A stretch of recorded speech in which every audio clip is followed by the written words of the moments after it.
Good evening, everyone. Welcome to the school board work session for February 10th, 2011.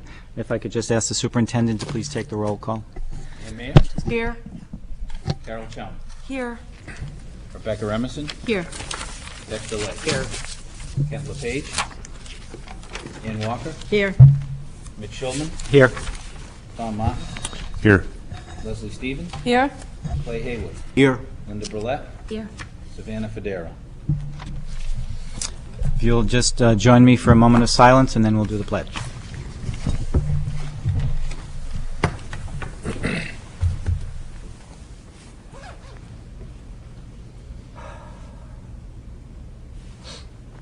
I pledge allegiance to the flag of the United States of America and to the republic for which it stands, one nation, under God, indivisible, with liberty and justice for all.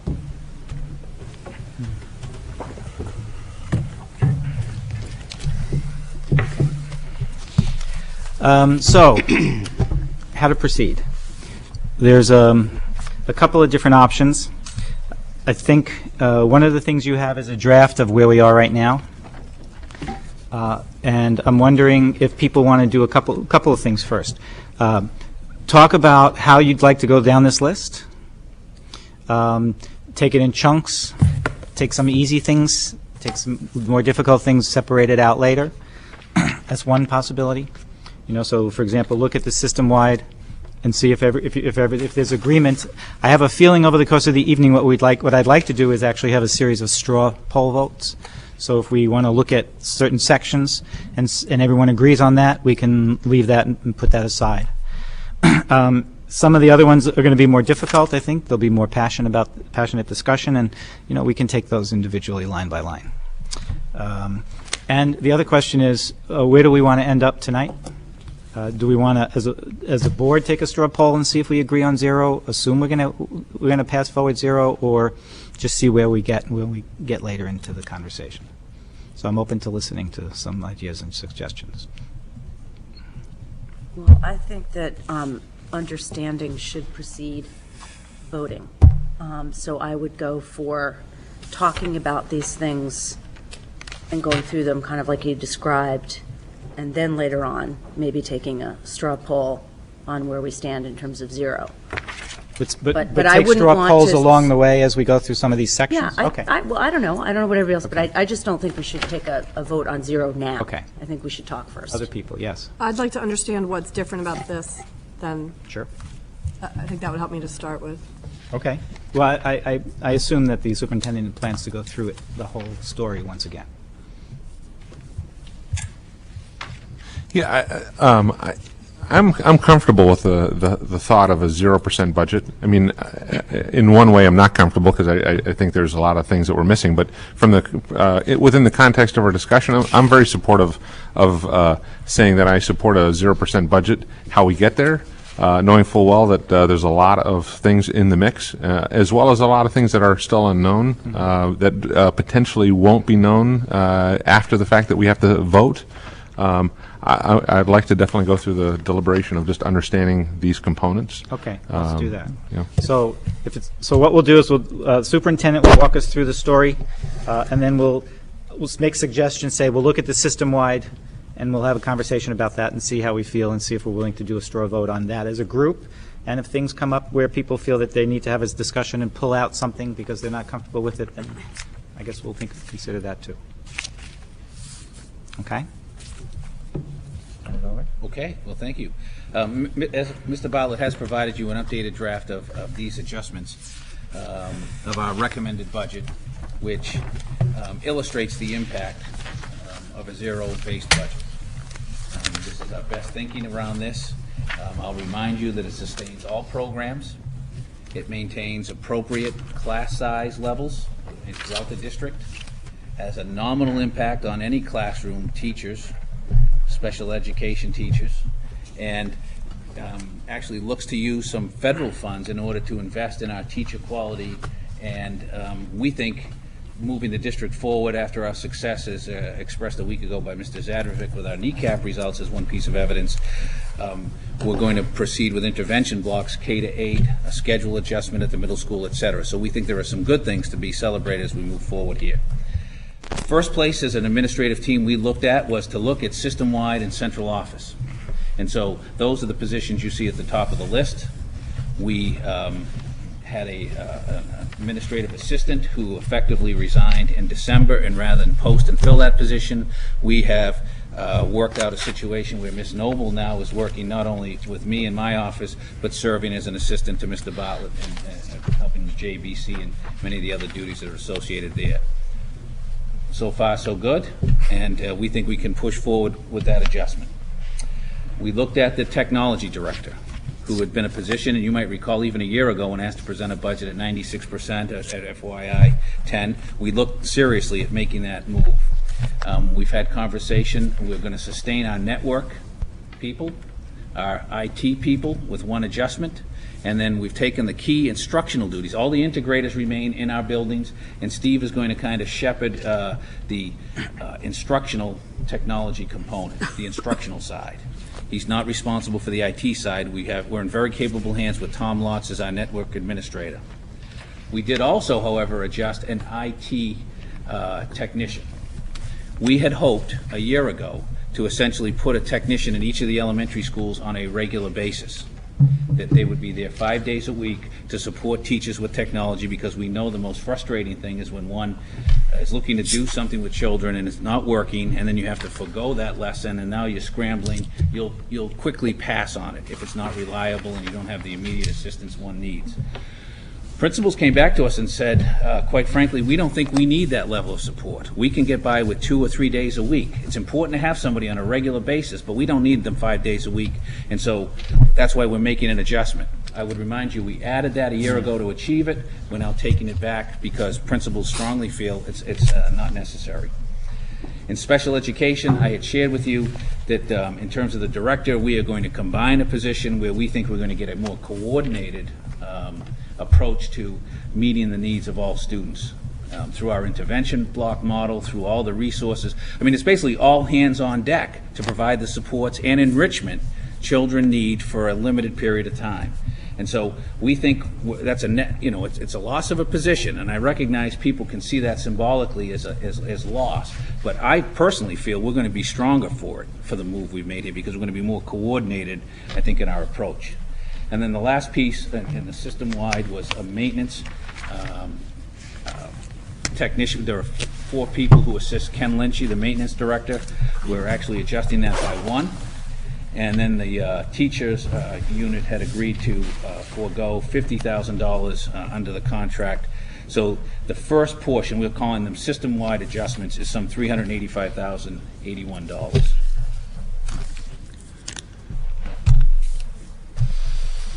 Okay.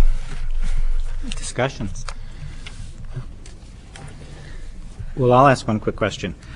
So the idea of having this this IT tech person, we're losing one position. Every school is going to be sharing 2 people, 2 to 3 days each.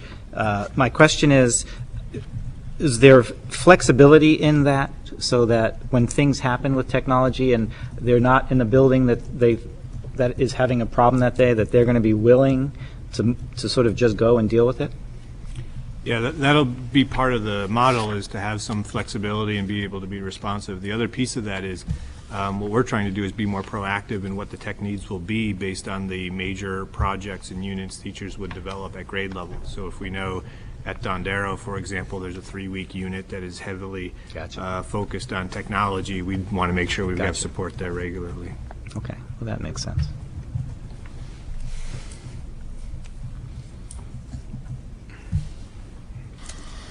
Should I move on?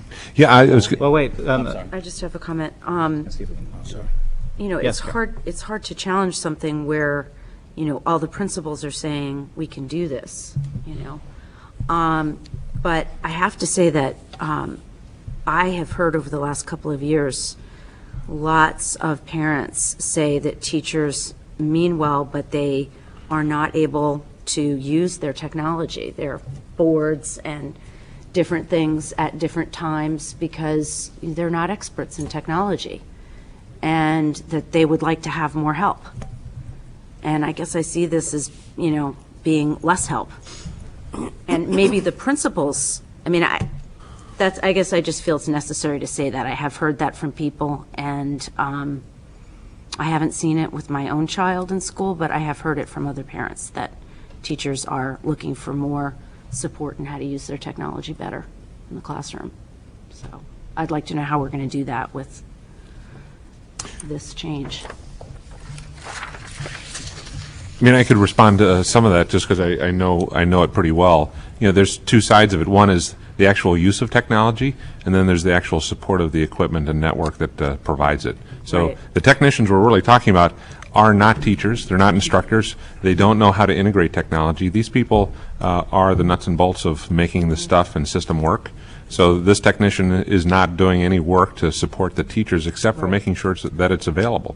So to that point, I agree that we have some of these teacher teams that have been going around to work, and maybe that's something we can ask Steve to respond to. Is just how are those teacher teams working out, and are they Yeah, one of the things we've seen a huge growth in this year is sort of a train-the-trainer model. I think what we have done over the last few years is really develop some real clear exemplars and some teachers that have put a lot of energy and effort into being the pioneers, so to speak. And one of the things that we found very effective, much more effective, in fact, than either bringing in outside trainers or sending people off to conferences, and much more cost-effective as well, is to have opportunities for our teachers to provide, say, after-school workshops or to train others. And I think there's only so many hours in a day, so fitting all of that in sometimes is a challenge, and it's going to take a while to be able to have enough offerings to get to everybody, but I think that's where we see the most promise, because we have teachers, for example, some of our Little Harbor teachers who are regional experts on Promethean boards, and they've been trained, and they actually work for the regional professional development centers as well. And they've offered a number of workshops for our teachers now after school, where we're seeing a lot of progress with those folks being able to take those things in-house conveniently. Ann. I would say that kind of thing is a lot more valuable than just, and I would agree, certainly the technicians are not able to help a teacher. That their job is to make sure the equipment's working. Right. And running, and hopefully all the time. And if you had I think the group of teachers that we saw doing their program, I think that was wonderful. And if you have teachers working together, then you're pooling all your resources. You're dealing with the same curriculum, the same needs, and the same wishes. So I can think of a number of times I was talking to one of our technicians today. I ran into him at one of the computer stores, and we were chuckling over the fact about I had done a workshop that I took 3 times, and I wasn't using it, and so very soon it was gone. And a spreadsheet, it's really easy to do if you do it, but if you haven't done it, so it's gone. So doing it together really much more beneficial. Sounds great. Becca. So to follow up on Carol's question, how is the loss of the professional development piece going to play into that? Well, you're going to have less money for professional development out of the general fund budget of some $50,000. However, on the flip side, I would ask you to think differently about PD with the coaching initiative on the second page, and how we're going to use our federal monies to provide a K-5 math and literacy coach. And it's embedded at the point of practice and with real students as it happens. So it's a loss of coursework, it's a loss of outside conferences and workshops, but that we think we're investing differently. Linda. Just 2 points. The $50,000, if we're going to use people from in the district to help us, the Little Harbor coaches or people in the district, then we're saving money. So we won't need to spend any money. Number one. Number two, to your point about the technology piece, it's not us integrating it, but we need technicians to be able to fix this stuff when they don't work. So when I look at my Promethean board and my laptop died the morning you came in to see the Yes. presentation. Yeah. My laptop was dead. And it was Right. on my zip drive, and so people are counting on me to put it up. So I have a little hissy, nobody can fix the laptop, now what do I do? So, I mean, we need people to fix that, not the fact that we're using the stuff all the time. But when it breaks, there needs to be somebody who's trained on how to fix that Promethean board, not somebody who's trained on something else. If you're at Little Harbor, we have Promethean boards, so you need to have somebody who's hired and has some expertise in fixing that stuff. That's the part that's missing. And if there are going to be people who are experts working a couple days a week, I'd rather have an expert working 1 day a week, knowing what he's doing, than somebody who just says, okay, and gives you lip service. I think it's a huge savings. From a technology perspective, and you probably have already thought about this in the in supporting the hardware, but if breakage is a significant problem, then it's worthwhile investing in some hot swap devices, so that literally you can swap out devices and keep going, Right. rather than waiting till it gets fixed. Because Yeah. you can have a technician there, and if it doesn't get fixed, it doesn't get fixed. So you might want to think about, in each building, having a couple of hot swap laptops, maybe even a board that you can bring in and bring out. Or you have high connections and you get stuff fixed like in a quick turnaround. Yeah, you could Yeah, do but that. it won't be Right. fixed by the time your class goes home. It won't. We don't do that in our business. Right. You just can't. So what you do is you get a replacement. Right. While that other one gets sent out. Yeah. That's my point. And I think that that's part of the problem. You know, we need to have that kind of backup stuff. It's not that people don't use the technology. It's just that when it breaks and you need it, then who fixes it? If it's not your day to have somebody. So I'd rather have somebody who knew what they were doing 1 day a week than, somebody who has no clue.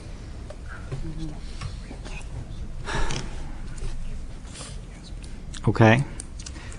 So if people are willing, what we suggested earlier was we talk about these sections and then maybe take a straw poll and see if we can agree on this number, and then we'll just proceed. And if there are issues and you have things you want to pull out as we go down, then we'll do that too. So I guess, so I would just ask, how many people would be willing to support right now this $385,081 for the system-wide cuts? 1, 2, 3. You counting? Because I'm not counting. 2, 3, 4. Oh, okay. Sorry. 3, 4, 5, 6, 7. Okay. Okay. Next. So the next area we looked at is part of the list here. This says student support at the bottom. We looked at attrition. We looked to see what teachers were leaving the system at the end of the year, had declared, as it were. And so there are 2 key positions at the high school, music and PE. And what you see calculated there is the difference between their projected salary and what a replacement person would be. We've put that in at a master's step 3 for both the music position, Wendell Purrington's, and the high school PE, Janet Levering's position. Then there were 2 additional folks who have declared they'll retire June 2011, and that's 2 ELA positions, English Language Arts positions at the high school. In that case, you'll remember it was rather fortuitous, I guess, that John Stoker was thinking about changing his schedule, and I pledged you, in all honesty, John came up with that independent, without any pressure from the superintendent of schools. And so, ironically, that freed up 2 positions that we were able to then transfer to the high school and take those as 2 savings. So those are 2 full-time equivalent positions we're able to realize in this year's budget. And then there's been another position subsequent to that, impending. It's going to be a resignation, not a retirement per se, in a science position at the high school. And so, again, we've netted that out to show you that. So that was the next level of adjustments, those positions, because people are leaving where we felt we needed to replace and where we could realize some synergy. Okay, so let's take that as a group and let's just talk about that.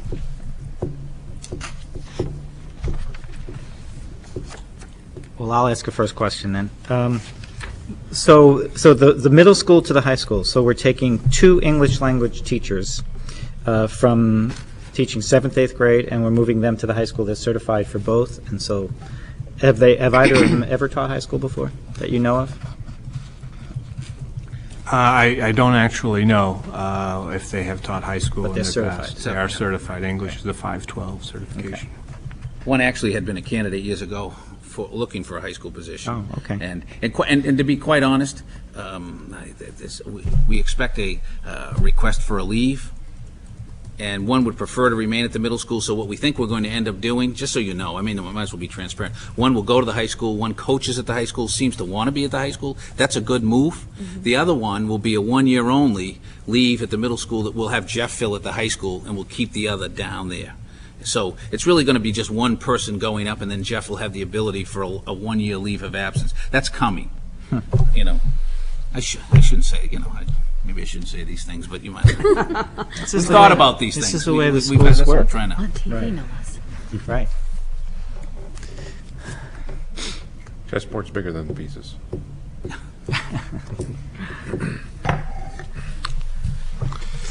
I just have a question about the psychologist. What is the thinking about that? Well, I was just taking the attrition. Oh, okay. People leaving. He's leaving, or whoever's in that position. No. music, PE, and Oh, okay, you're not doing this. I Okay. probably should have sequenced them a little differently. Okay, I was just sorry thinking about the 5. 1, 2. Oh, I see. See, I'm with Carol. I thought Oh. that we were looking at this whole little No. group here. I was looking at It's the whole list. The music, PE, English, and science, just those 5 spots. I figured that's a Okay. relatively.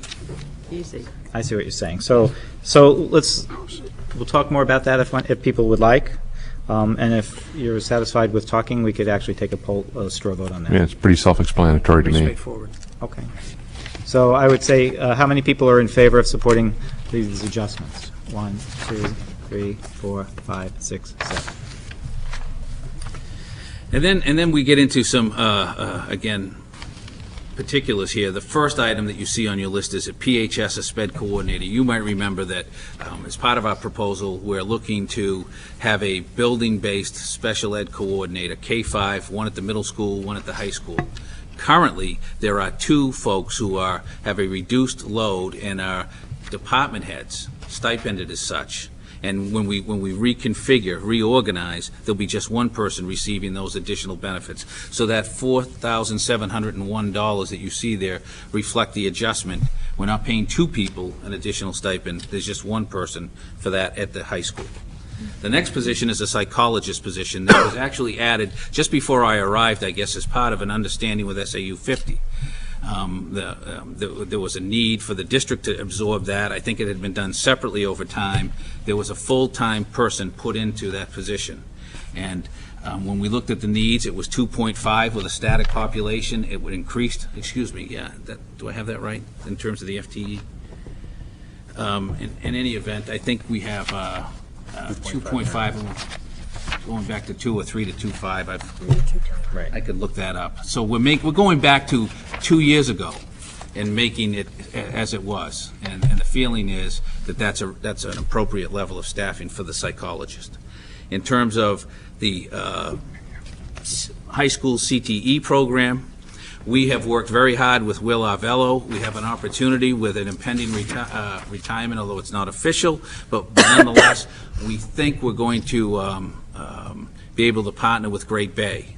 We have 12 students who, between their Auto 1 and Auto 2, take the CTE 2-year program. That's the total number of students who do that. We use that resource and offer electives. But we're going to pull that back and hope we can grow an opportunity with Great Bay to partner and use that and maybe share the staff, certainly share the space. They may not want the faculty member. So we're making an adjustment there from a full-time equivalent to half-time, with or without a retirement. And we're taking the welding position. Diane Canada is going to evolve that into a 2-year full program.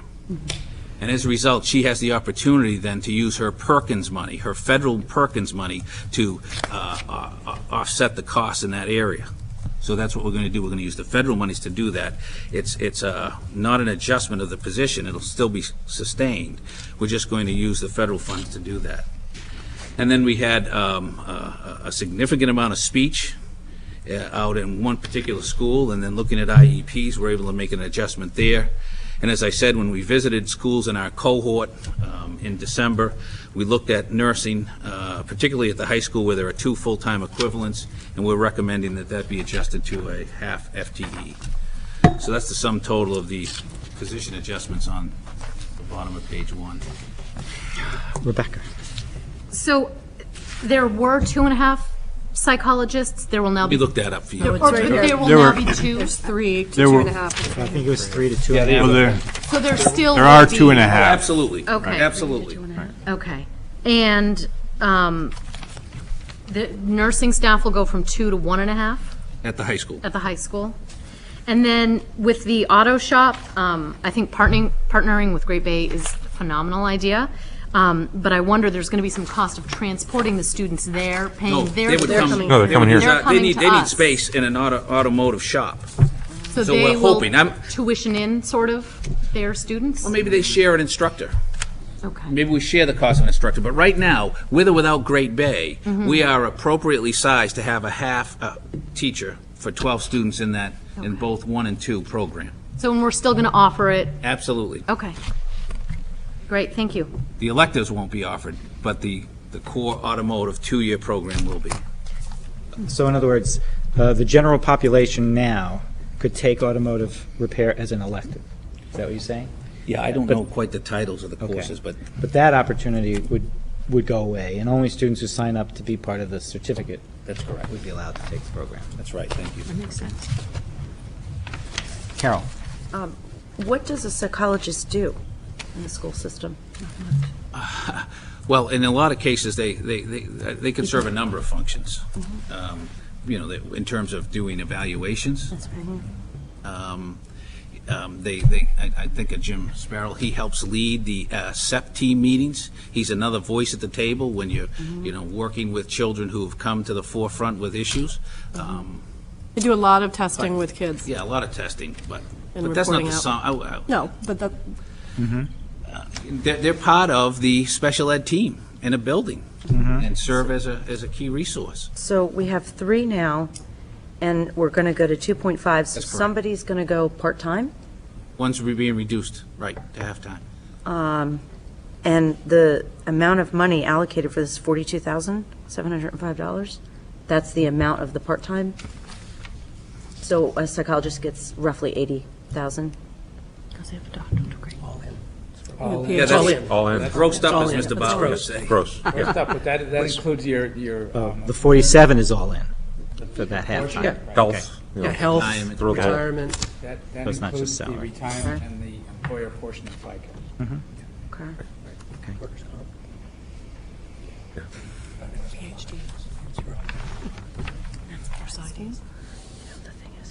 And so the welding piece is using a different pot of federal money so that we don't have to pay for it out of the general fund of the school board and, I mean, of the school department. And at the same time, she's going to take a welding course. I mean, it's not a program yet. That's correct, And grow it into a 2-year exactly. program on using federal money. So the 2-year program just requires a single full-time. Okay. How long is that federal money available? It's been around for a while, and actually, the money was used last year, and I'll illustrate that later, to cover the Career Center in Guidance for CTE. Got it. So she's shifting the monies in a different place.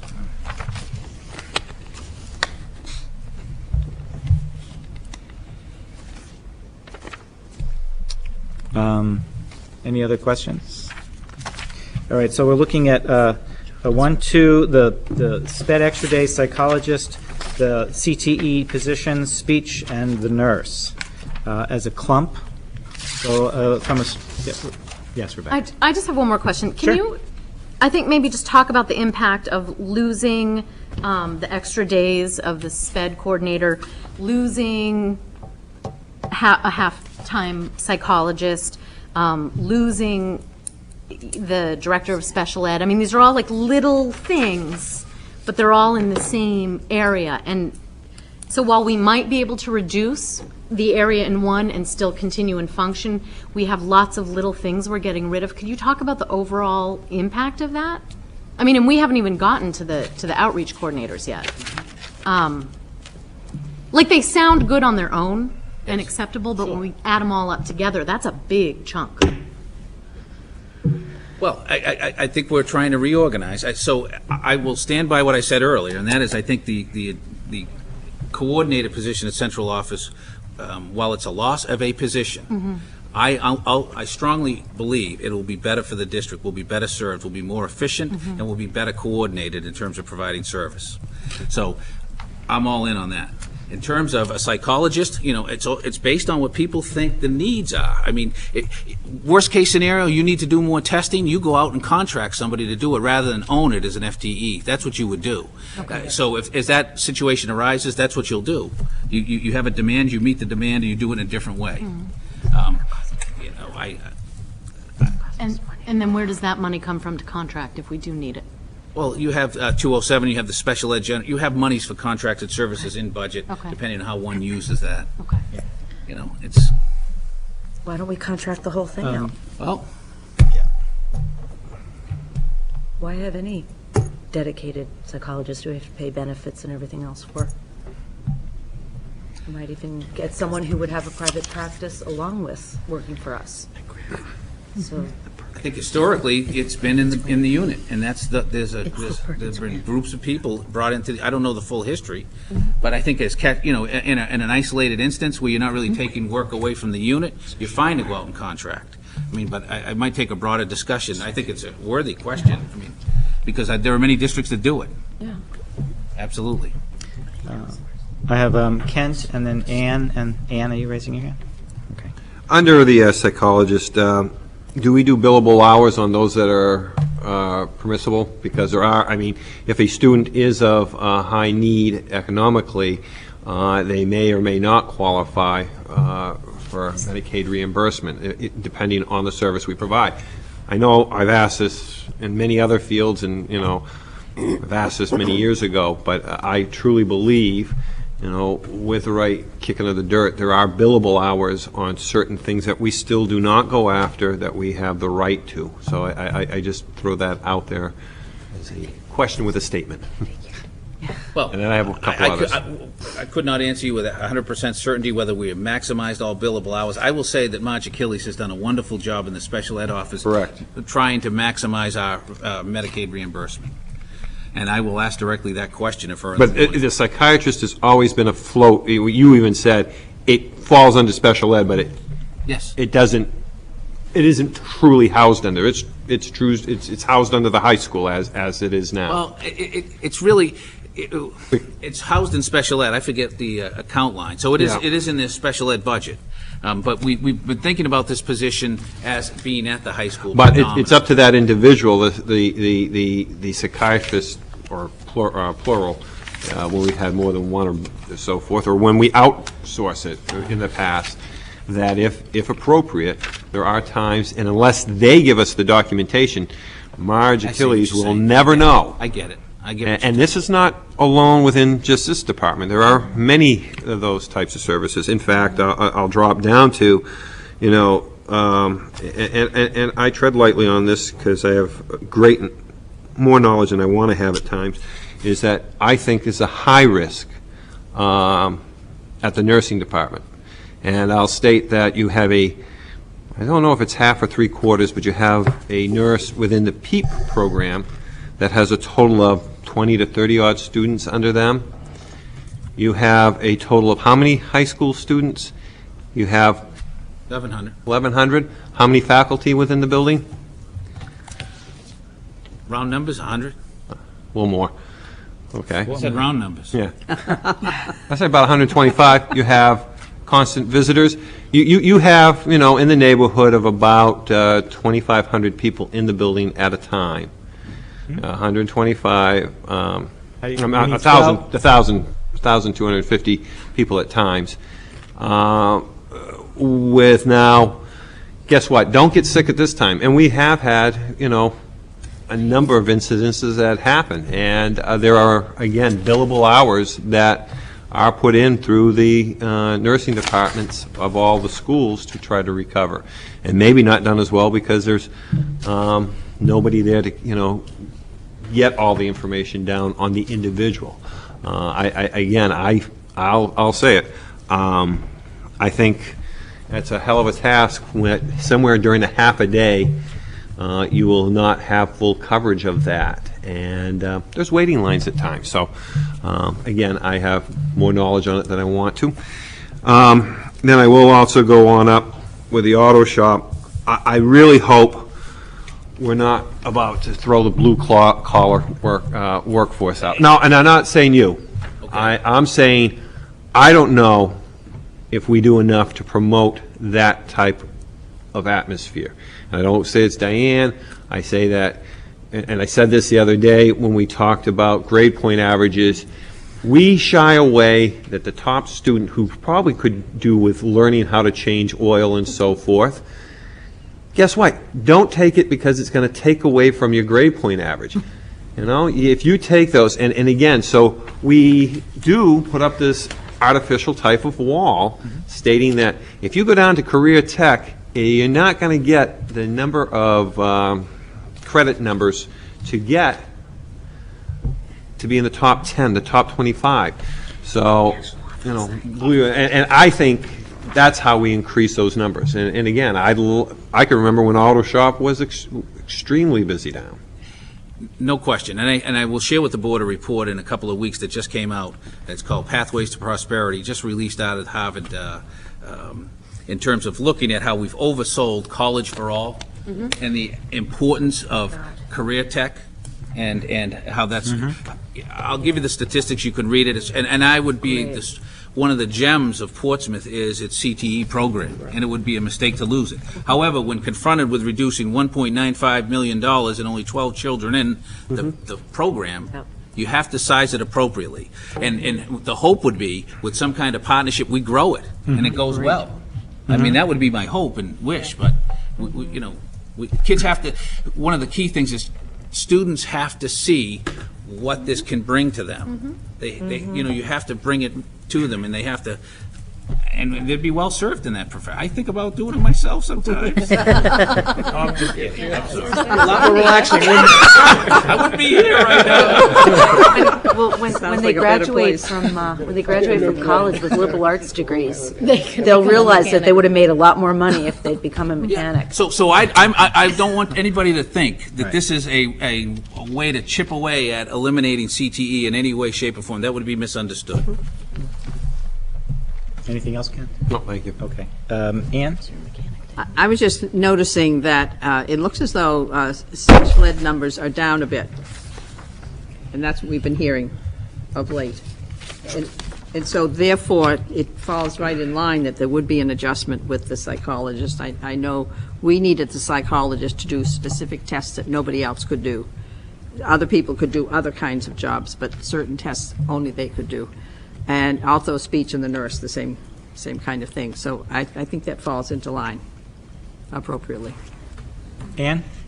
To go along with what Ann just said, I mean, I had just done some numbers pretty quickly, and if you just take your population of 1,100 and say you have 120 kids, SPED identified kids, annually you'll have 40 kids who are up for their reevaluation. I don't know if everybody understands that process, but every 3 years a child is reevaluated and retested to see where they are in their disability. So that would leave 2.5 psychologists to do those kinds of reevaluations, not counting all the IEPs they're going to sit on that are, beginning of the year, end of the year, and all those other kinds of things. But, that leaves a fairly manageable caseload for those psychologists. Steve? I just wanted to clarify that all of those psychologists don't just service the high school, that those are system-wide, just to be clear. Okay. So we're looking at this group of SPED extra days, psychologist, CTE, speech, and nurse as a clump, right? So if I could ask how many people would be in favor of supporting those adjustments? 1, 2, 3, 4, 5, 6, 7. 7 to 2.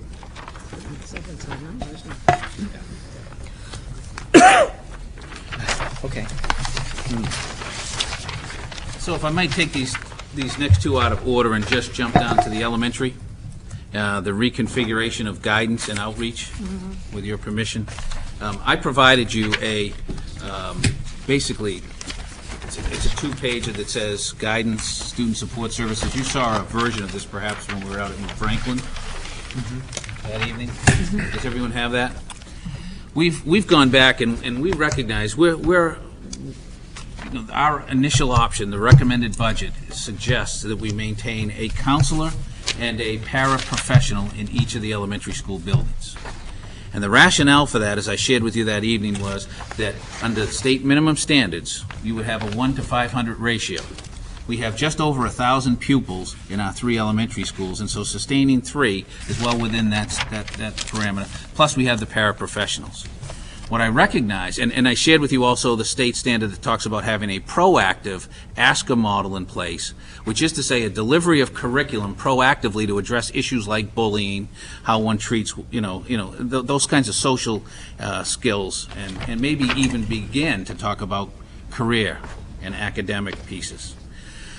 So we've gone back, and we know there's great angst, or at least that was my sense on the part of a number of folks as to what one could do.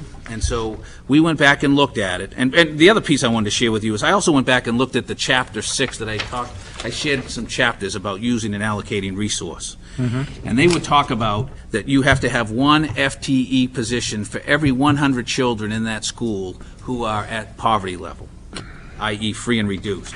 So what I wanted to share with you is what our pupil count is at each of the schools as of today, what our percentage of free is, and what our percentage of reduced is. More importantly, the number of pupils at each building who meet that threshold. It is 79 at Dondero, it is 80 at Little Harbor, and it's 92 at New Franklin. Wow. So to have that level of staffing is appropriate in addition to the para. And thinking about that in terms of responsive service and helping, we were thinking, well, of course, if we have more resource, we can build better models. We're constrained, but we did that middle little triangle was what could we do to build a little better model, and what would it take to buy that back? And so we were thinking about the principals have different needs. The 2 higher, free and reduced, percentage-wise, would prefer to have outreach counselors. The one other building would prefer to have a traditional guidance counselor. And then if we could get a guidance counselor who could develop a coordinated ASCA model at all 3 schools, would be adding 1 more FTE to that picture. The cost of that is some $65,000. And so we thought we had a solution earlier on in the day. That solution has since changed, but what the only way we could buy it back in our thinking was to basically forego the math coach, K-5, the professional development math coach. And there's one other piece that gets us to that $65,000. In the budget, there is a $12,000 set of monies. It's stipended for freshman orientation at the high school. And I've talked with Jeff. We've had multiple conversations, and he would actually prefer to do this. Most schools typically take the first day of school and invite only freshmen and run their freshman orientation that first day. And you have students in school grades 1 to 9, so it's not a problem in terms of a countable day. And then you have all staff. What Jeff has been doing in the past is that $12,000 has afforded him bringing in some people to work that day, but not the entire staff. So he'd have more resource to be able to deliver it. It saves $12,000 in budget to help buy this back, as does the reduction of the math coach. So we offer that up for your consideration. That was our sense anyways. Otherwise, I mean, I still think we're at a good level with the first option. But given, I think, some concerns folks had expressed to me, what I've heard in writing, this would be an option as it were.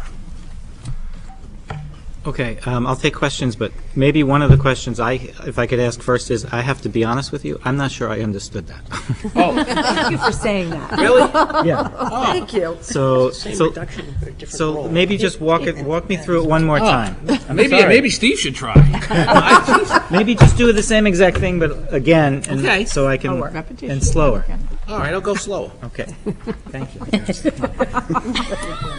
I mean, maybe I'm the It was only very one, Wait a minute. maybe I'm the only one at the table. It's been a long day. Probably just me, I don't question. Slower is not differentiating instruction. So let me begin with this. So each school now has 2 counselors and a para. One counselor at each school is one of those outreach counselors. Okay, so at the end of this model, what will each school have? Right now, each school has 2.5. So at the end of this model, each school will have their own designated, what we're calling counselor. I mean, what may be confusing is what's outreach, what's guidance. Right. If we just consider each school to have their own counselor, then I think what we would hear is what Mr. McDonough had said, some schools might tilt that position a little more towards the outreach response, and some might tilt it a little more towards the guidance, but at the end, each school will end up having one counselor. But what we realized was that that configuration doesn't necessarily move us forward as quickly we feel as we'd like to around developing the comprehensive guidance plan across the 3 schools.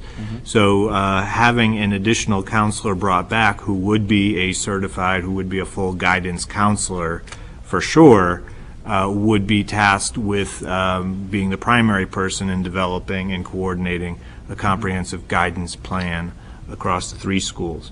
And so that would be the add back of the one position, essentially, from So we're going from taking 3 To 2. taking 2. taking 2, But leaving, also but adding It's changing. some functionality. you're right, reconfiguring the position. 0.33 FTE Okay, per. all right. I got it. Rebecca.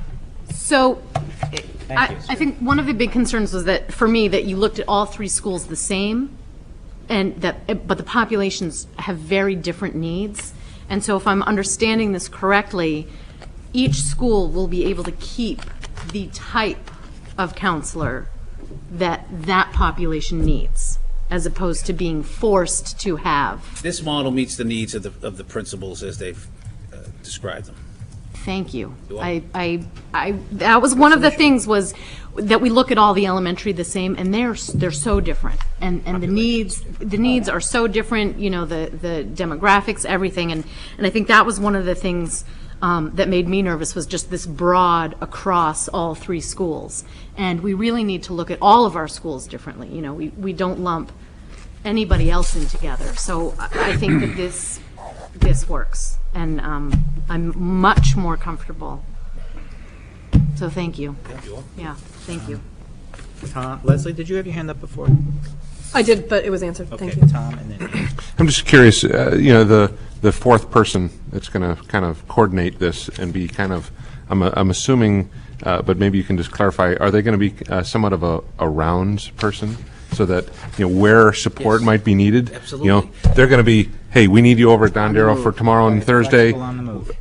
Boom, they're we have over to have there. a conversation about it with folks and develop it as we go, but, I would see them developing pieces at each of the schools. They're the delivery. Right, they're the delivery model, so they're going to actually go there, deliver it, so they're going to be in the schools. They're not going to be coordinating stuff in some sense. Not I mean, they're at all. functionally. Not a central office position. Right, it's not a central office, it's Out in the field. out in the field coordinating. Absolutely. Okay. Just wanted to clarify that. Okay. This works much better for me as well. I had a concern because in some cases, the outreach would be more valuable. In other cases, the traditional would be more. So I think having the schools make their own decisions regarding that, I'm very comfortable with that.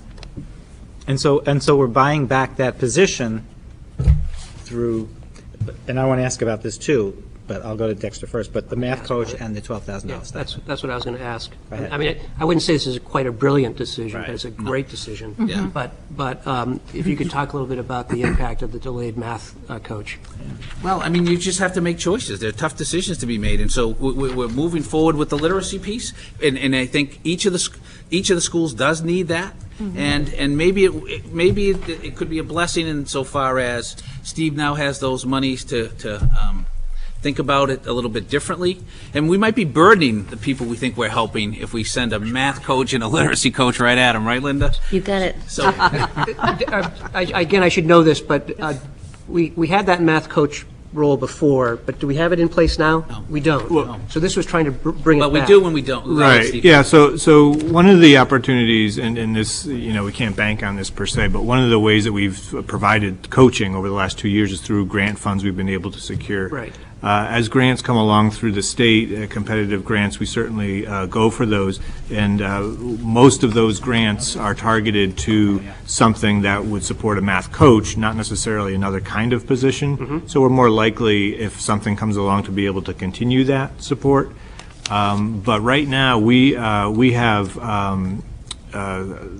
actually Robin Burdick, our retired elementary principal, and another math facilitator, working with every team in the district around that lesson study model, having them work together. And that's something that we're also developing some internal capacities in math leadership. Linda, in fact, is one of our math leaders in that project.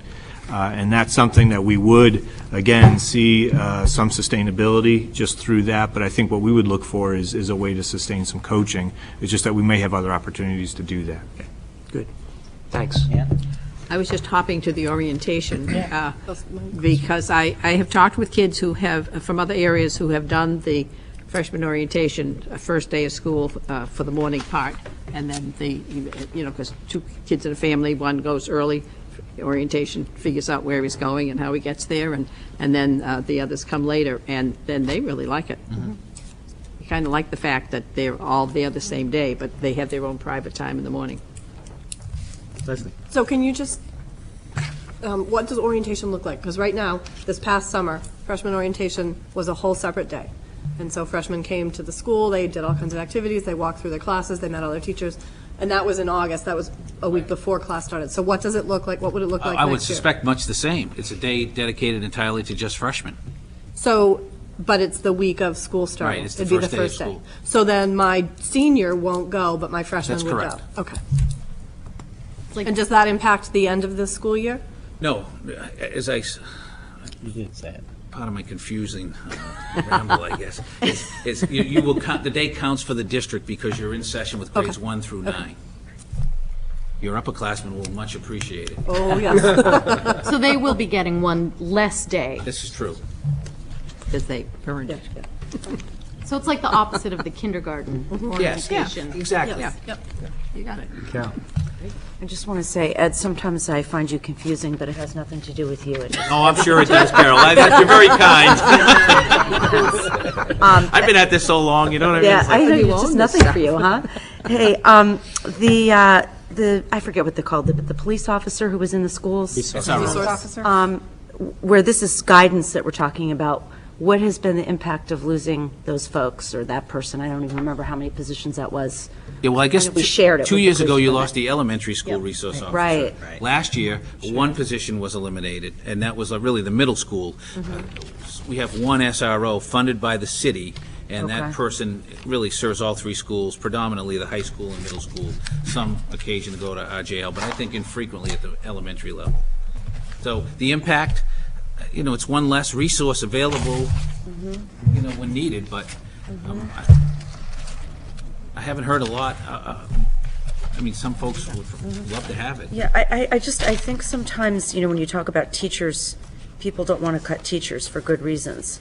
But sometimes when there are other positions that are support positions, it's easier to cut them Yeah. because they're just support positions, and you can't really put your finger on what the person does, and sometimes their title is confusing. I keep saying I think coach doesn't sound as important as a teacher.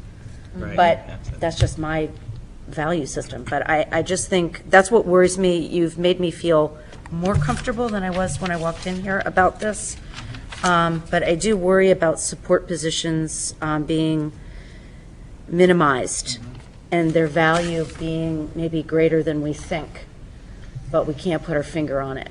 And I would want as much resource as we possibly could have. Yes. One of the approaches we took is we really looked at the cohort group and the staffing levels and what was driving us to be a little bit above where the other districts were.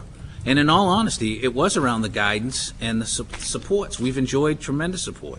We're trying to do as little harm as possible, and yet that's an area that I think you still have a significant, you're well over the ratios that other districts have. So Even with these changes? Yes. I think at the elementary, you're in great shape now. I do. The high school still has a little stronger support there, but maybe that accounts for the loss of an SRO, and that provides support in a different way. I mean, there's ways to think about it. So,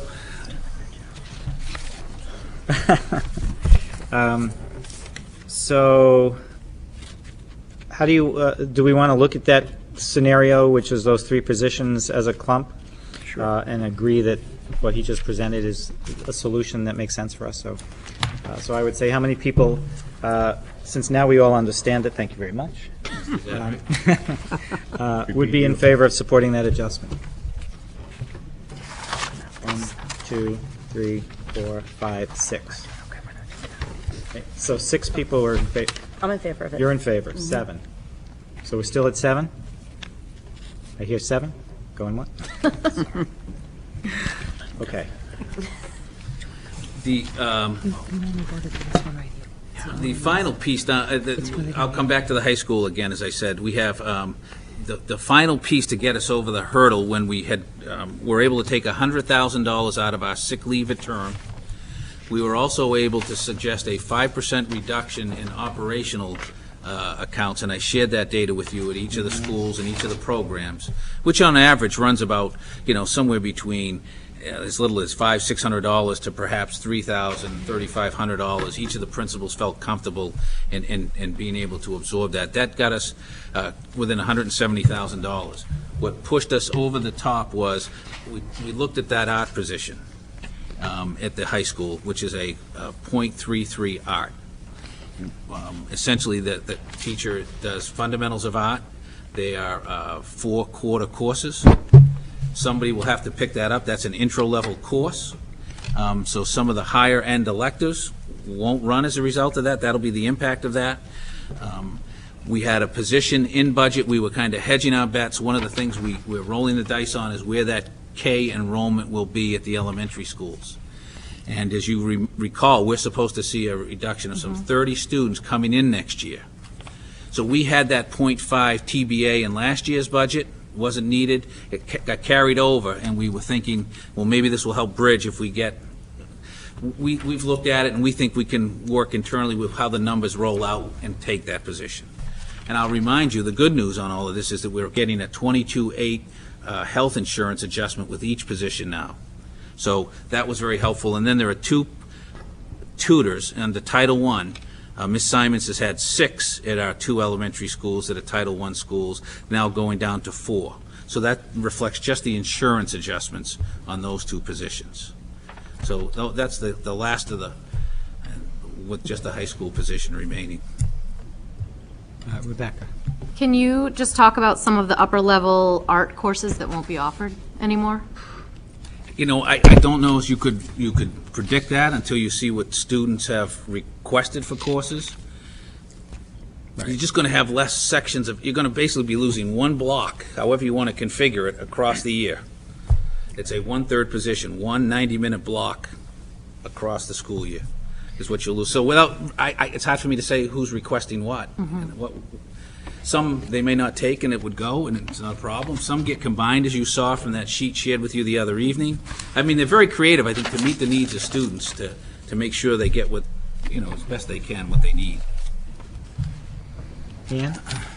Isn't that sometimes met by those independent study electives where someone at the higher end of an art course would be able to, with the mentorship of an art teacher, be able to take a course because they would be working basically on their own, but under the auspices of a teacher?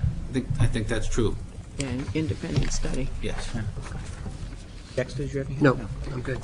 So just out of curiosity as to the potential kind of course that might be cut, is, for example, advanced web design an art course? That's a computer course. Okay, so then it might be something more like advanced painting or photography 3 or 4, or whatever. Pottery. Huh? Pottery. Pottery. That kind of an elective, because now the person has to teach the intro course level.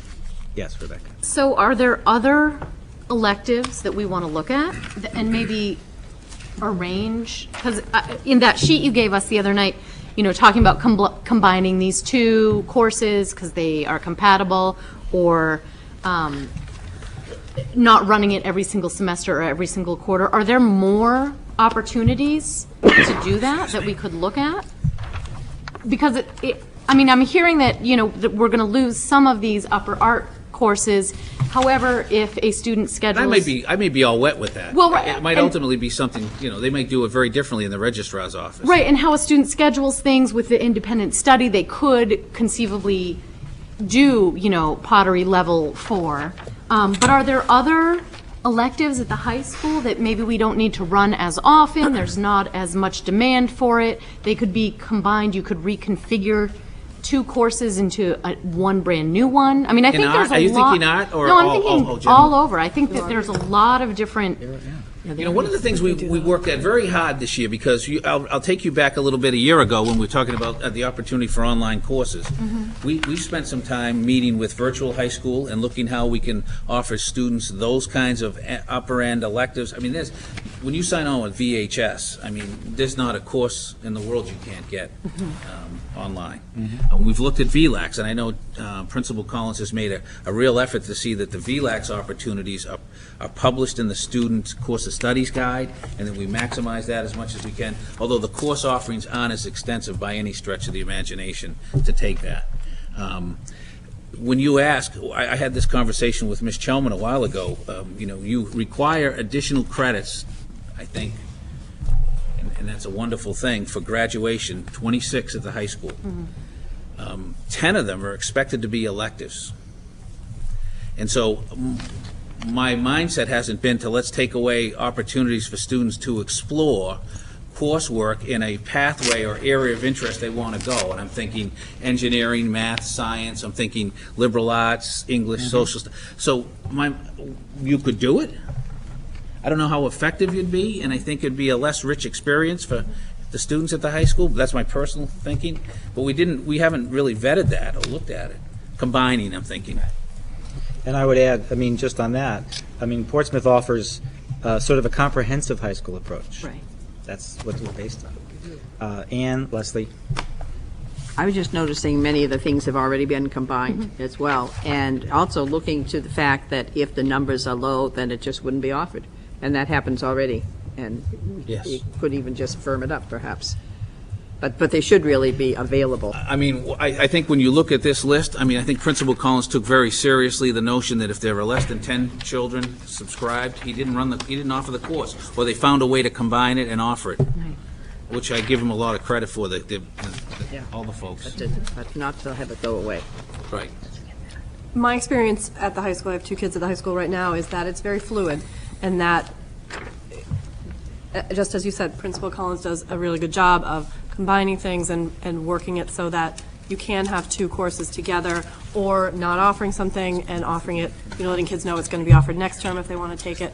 So I think if we start to micromanage that for him, then it kind of limits his ability to be fluid in that way, which is, I think, works better for that situation.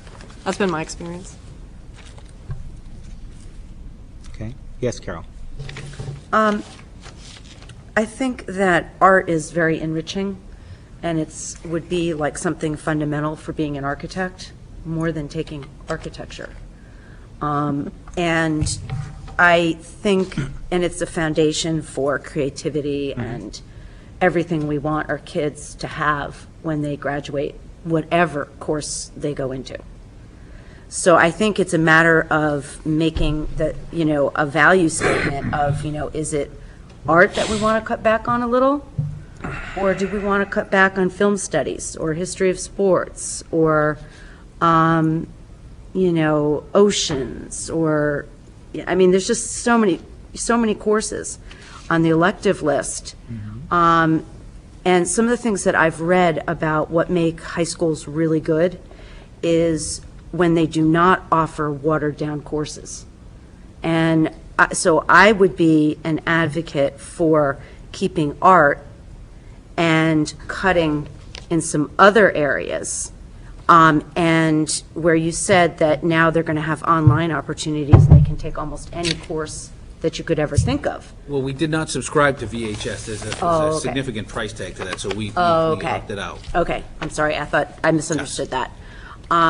But I think that with extended learning, I mentioned this to you before, that, that was a law that went into effect that, was supposed to really change the way schools did business. And, you could have kids have opportunities to work in architecture in an architect's office or an engineer's office through extended learning.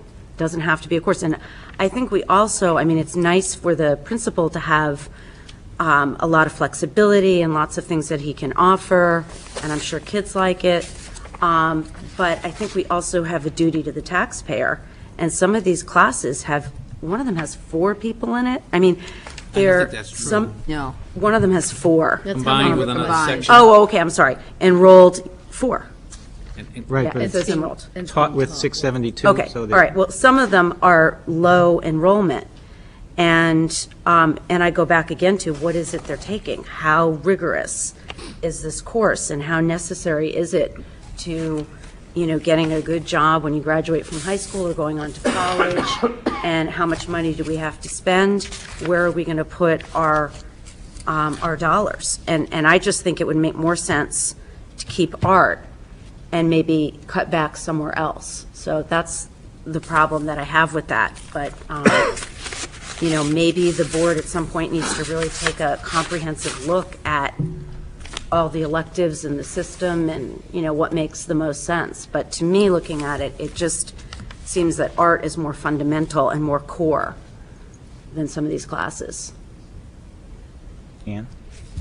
My understanding was that the 33% art was just cutting back to the extra one that was added during that bubble year, because that year last year was a very, very big class, so they added that third of it, of a teacher, and now they don't need that extra third, so it's going away.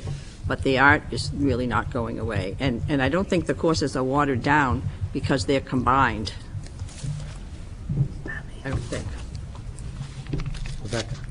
I was just going to ask if this discussion should include, at a further date, block scheduling, because I know that has some to do with how we schedule and what classes are offered. And maybe at the same time, we could talk about the CTE classes not having the same weight. The weighted, absolutely. We had that, absolutely. I think on the that sort calendar. of I talked with Mitch, and that's- seems to be all part of the same sure. creature. Conversation about the weighted would be a good conversation. Yeah. Not necessarily to change it, just to make sure everybody understands that. Bring it in. Okay.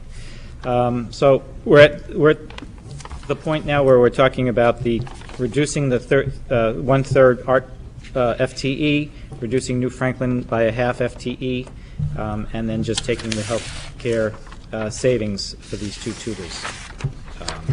Right, those are the 3. That's this clump. So if I could, by a show of hands, take a straw poll and see who would support those adjustments. 1, 2, 3, 4, 5, 6, 7, 8.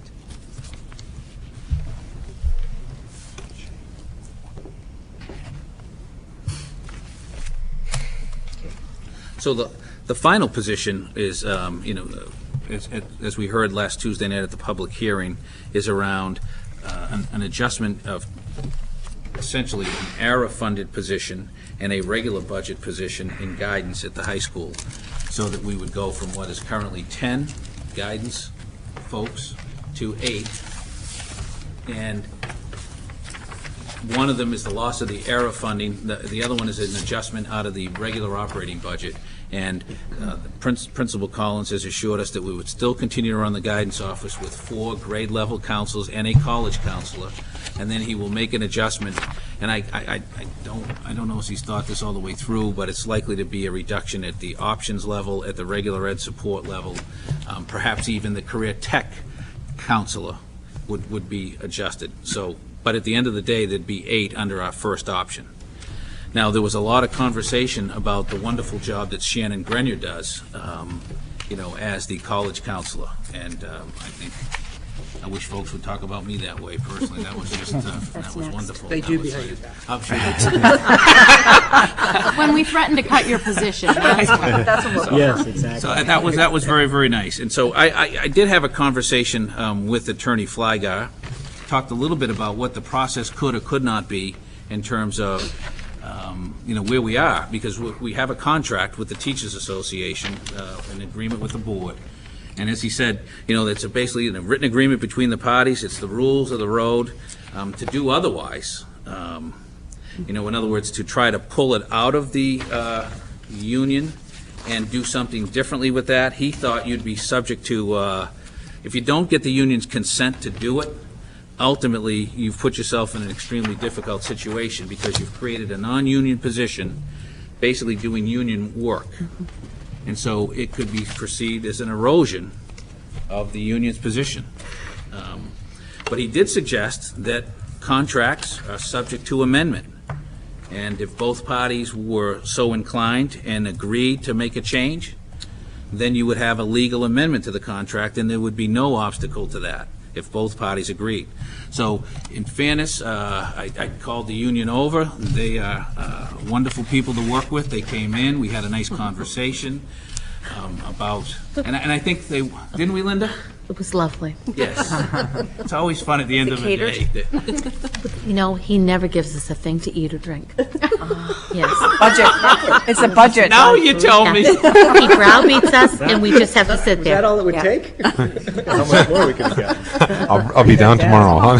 Stop. bye. I'll I'm stop. sorry. Okay. And so we were very busy. I mean, we really looked at a job description. I know Jeff and others, I'm sure with Shannon's input, looked at a college counselor K-12 guidance director job description. We talked about what a memorandum of agreement would be required. I had Attorney Flygar review it, take a look at it. I have sent it off to the union. I know they're considering it, but it's not without its issues, in all honesty. So I don't have the union saying in any way, shape, or fashion, I mean, I think they're taking it under consideration.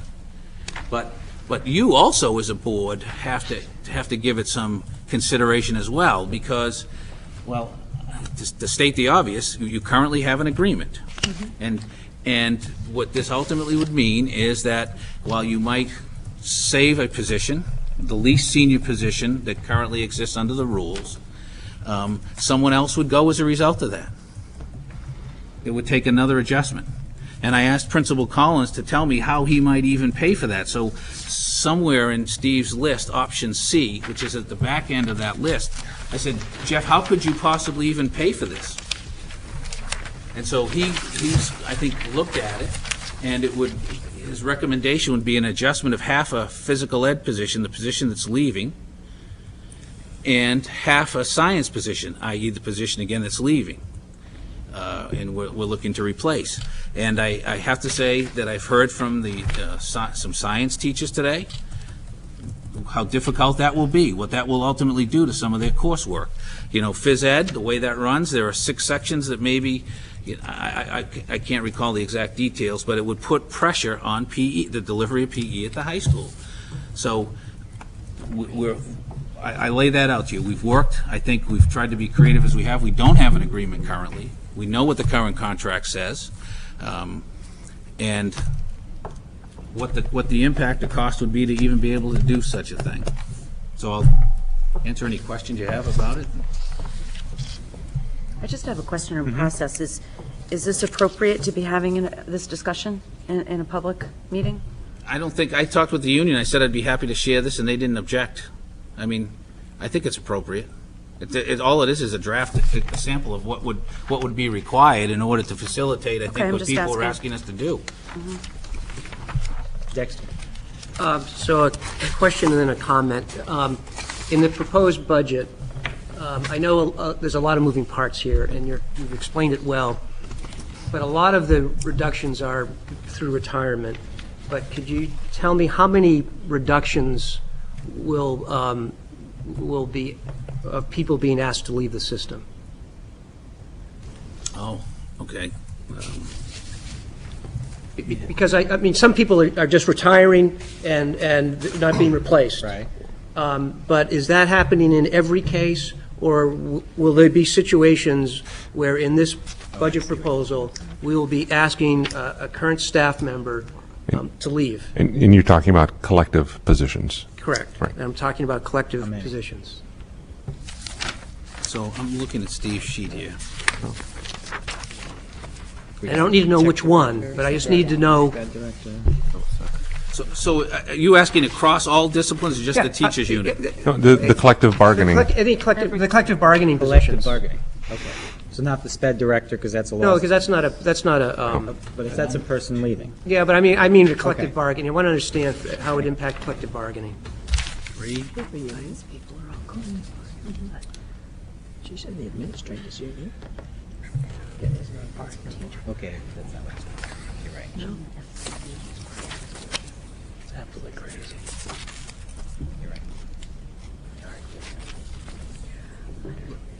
What's this? I got 5.5. That's what I have, Oh, 5.5 Okay, so FTEs. a couple, five positions. Okay, so here's my comment as it relates to the college guidance counselor, and I say this fully appreciating how terrific she is and how many people she's impacted. And I've been through it at the high school with 2 daughters, and I understand how difficult the college application process is for the student and the parents. And I have scars to show you to prove it. And I understand how effective and how a good guidance counselor can make a difference in that process. So I fully appreciate that. But doing this, I think, is just flat out wrong and unfair, given the collective bargaining agreement we have with our unions. Now, I'll be the first to say that when those agreements come up for consideration in 2013, if I'm here, I will push strongly that it be performance and merit-based and not based on seniority. But until then, I think to make it a special exception, I think legally or not, just introduces a challenge to the board and to the union of unfair labor practices. And as good as she is, changing policy for an individual, I think, is just bad policy.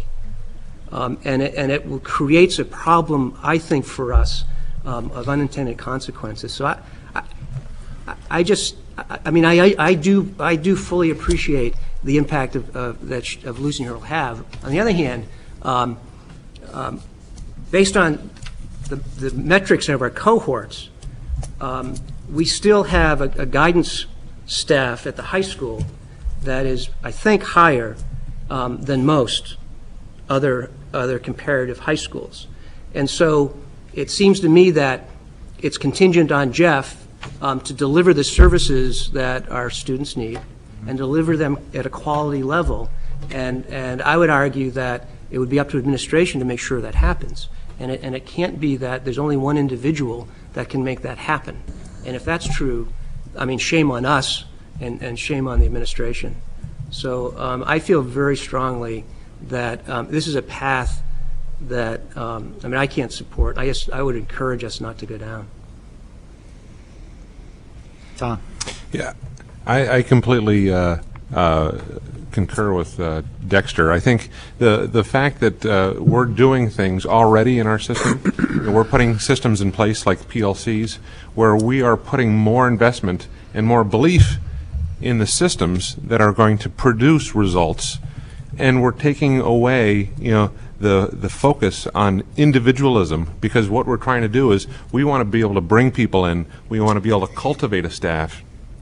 And so the focus of this administration has been on the systematic approach, not the individual approach of just saying, hey, we're going to go find the absolute best person and bring them in, and that person's going to be our hero. They're going to be the person who's going to score the goals for us.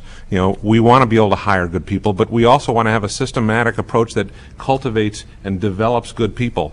And pointing and pulling someone out of that system to say, this person is better than anyone else in the system, I think causes a dramatic change in how we want to do business. I think it causes problems, and I think it's really bad business. Even though I completely, I was caught up in the moment. I loved hearing the stories about people coming up. I loved hearing the students, but it's not about the person. I think it's about how we conduct business here in the district. Ken? Are we at the point where we're just going to go through I think I take a different look at this. Maybe we haven't done our homework as a board. Is that, and this is no reflection towards Ed. Ed has given us, and it was his job to give to the board, a budget. He gave it back to us, January 20, whatever it was. We had basically 19 days, I believe it was, to go through this. I don't believe we cracked and really looked at our books hardly at all. Quite bluntly, the work sessions we had were, continuously getting new paper. I think there are other avenues. I know Ed and I have had at least three conversations over the phone of areas that I believe could have avoided us going down that road. I do believe there are areas. And, I'm going to give you some rough numbers. I mean, this year we were 0%. Well, we're not 0%. I wish people would get the hell off of that. We're negative because we have an obligation, and I'm passionate because there's only three things that a board does. One is budget, two is policy, and three is work with the superintendent. That's what you do. You have to look at the whole focus. And where I stand is that if we say we're zero, then how did we do our cost of living raises? So, it has to be reported correctly. We still made our obligation to the unions, all the unions with the current contracts, to give them their cost of living. You take that and you subtract that, and that's what we've actually got for a budget this year. Mm-hmm. I don't see any great light over the next couple of years. Zero equals cost of living. If you go 1% with our budget, 38 million, whatever, it's a $385,000 increase. That's 1%. That means that next year, you'll still be in the negative. If you go 2%, it's $770,000 and change. 3%, you're still going to be negative because you have to get up over 4% to get to a balanced type budget. You'll be $1,165,000 and so forth. Where I would say that there are areas that we probably should have rolled up our sleeves because losing Shannon and again I go back to the outstanding speaker that Ed brought in regards to bullying. He absolutely said catch him at the elementary level. And what we're doing is we're doing exactly what the gentleman said not to do. He said don't take away those intervention type things. So I have a strong passion that that's a mistake. And I'm going to be quite honest, I don't understand that whole integration because I'm not there on a daily basis. Okay? So this year was guidance. If we are backed into the corner year after year, what will it be next year? This year we took aim at guidance. Then we have the oddities that I brought up. We've got out of district that's up this year, $159,628. Last year it was up $21,672. Year before it was up $31,004. Year before that we had one student that was costing us around $225,000 per year out of district. And yes, catastrophic aid kicks in, but that was the cost towards it. So out of district, as I talked to Ed yesterday and one other time, is I quite honestly say we need a strong backbone, and I don't believe we've had it for a while, to talk to these out of district places and say, no, this is the price, and do some negotiation. And again, be judged. Really, that's our largest single increase. And special ed never goes down. These are unfunded mandates that are put upon us by the federal government. It's not, so somewhere that will keep increasing. I talked to Ed. This is our third year going into the contract.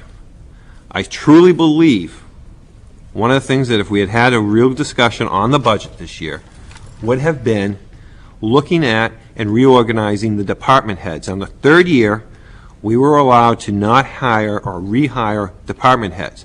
I'm appalled that at times the superintendent isn't informed about who's being hired and certain things going on in that. Special ed. He doesn't know some of the paras and or employments that go on because they come out of a different fund. That's wrong. And I believe... Stealing my retreat thunder here, Ken. I mean... Well, if I can just interrupt, are we still talking about the memorandum, or are we just free-flowing? Good question. I'm just asking. Well, you always said I'm tying it into Shannon. I wasn't. And I'm tying it into that position. Right. That if you go ahead and look at these other things, we wouldn't have had to maybe do that. Yes, I think guidance does need a reorganization. I think Ed has proven that without a doubt. You know, Right. Extracurricular. I know I've had discussion with a few people. I think there's a limit onto what we should put. I do not believe in pay to play, or whether it be music, drama, or the sports. I believe what we have to look is find that number we can live with for each one of those activities that allows those students. When it's too high, it's got to be reduced, and other types of funding have to be found, whether it be through booster groups, the athletic department. Elementary coaching stipends, been there, done it, never took the money, and I don't believe it should be. And then again, PEEP is out there, and I think, I haven't gotten the numbers, but I directly from Ed, and I know Ed was going to get them for me, we've put it in and making it look like PEEP is that for economical students with disabilities. That's not true. In fact, over 50% of those students, I believe, are not economically strapped and don't need the services that are provided out there. So, again, when we talk about, you know, a position, and we didn't have discussion about other possible reductions in our own alternatives. And again, I appreciate what Ed, Steve, and Steve have done, but there are other areas I truly believe we could have taken some time to go ahead and say, is that what we want to do this year? And again, I appreciate what Ed does. It has no diminishing effects of what I think he did this year. Thank you.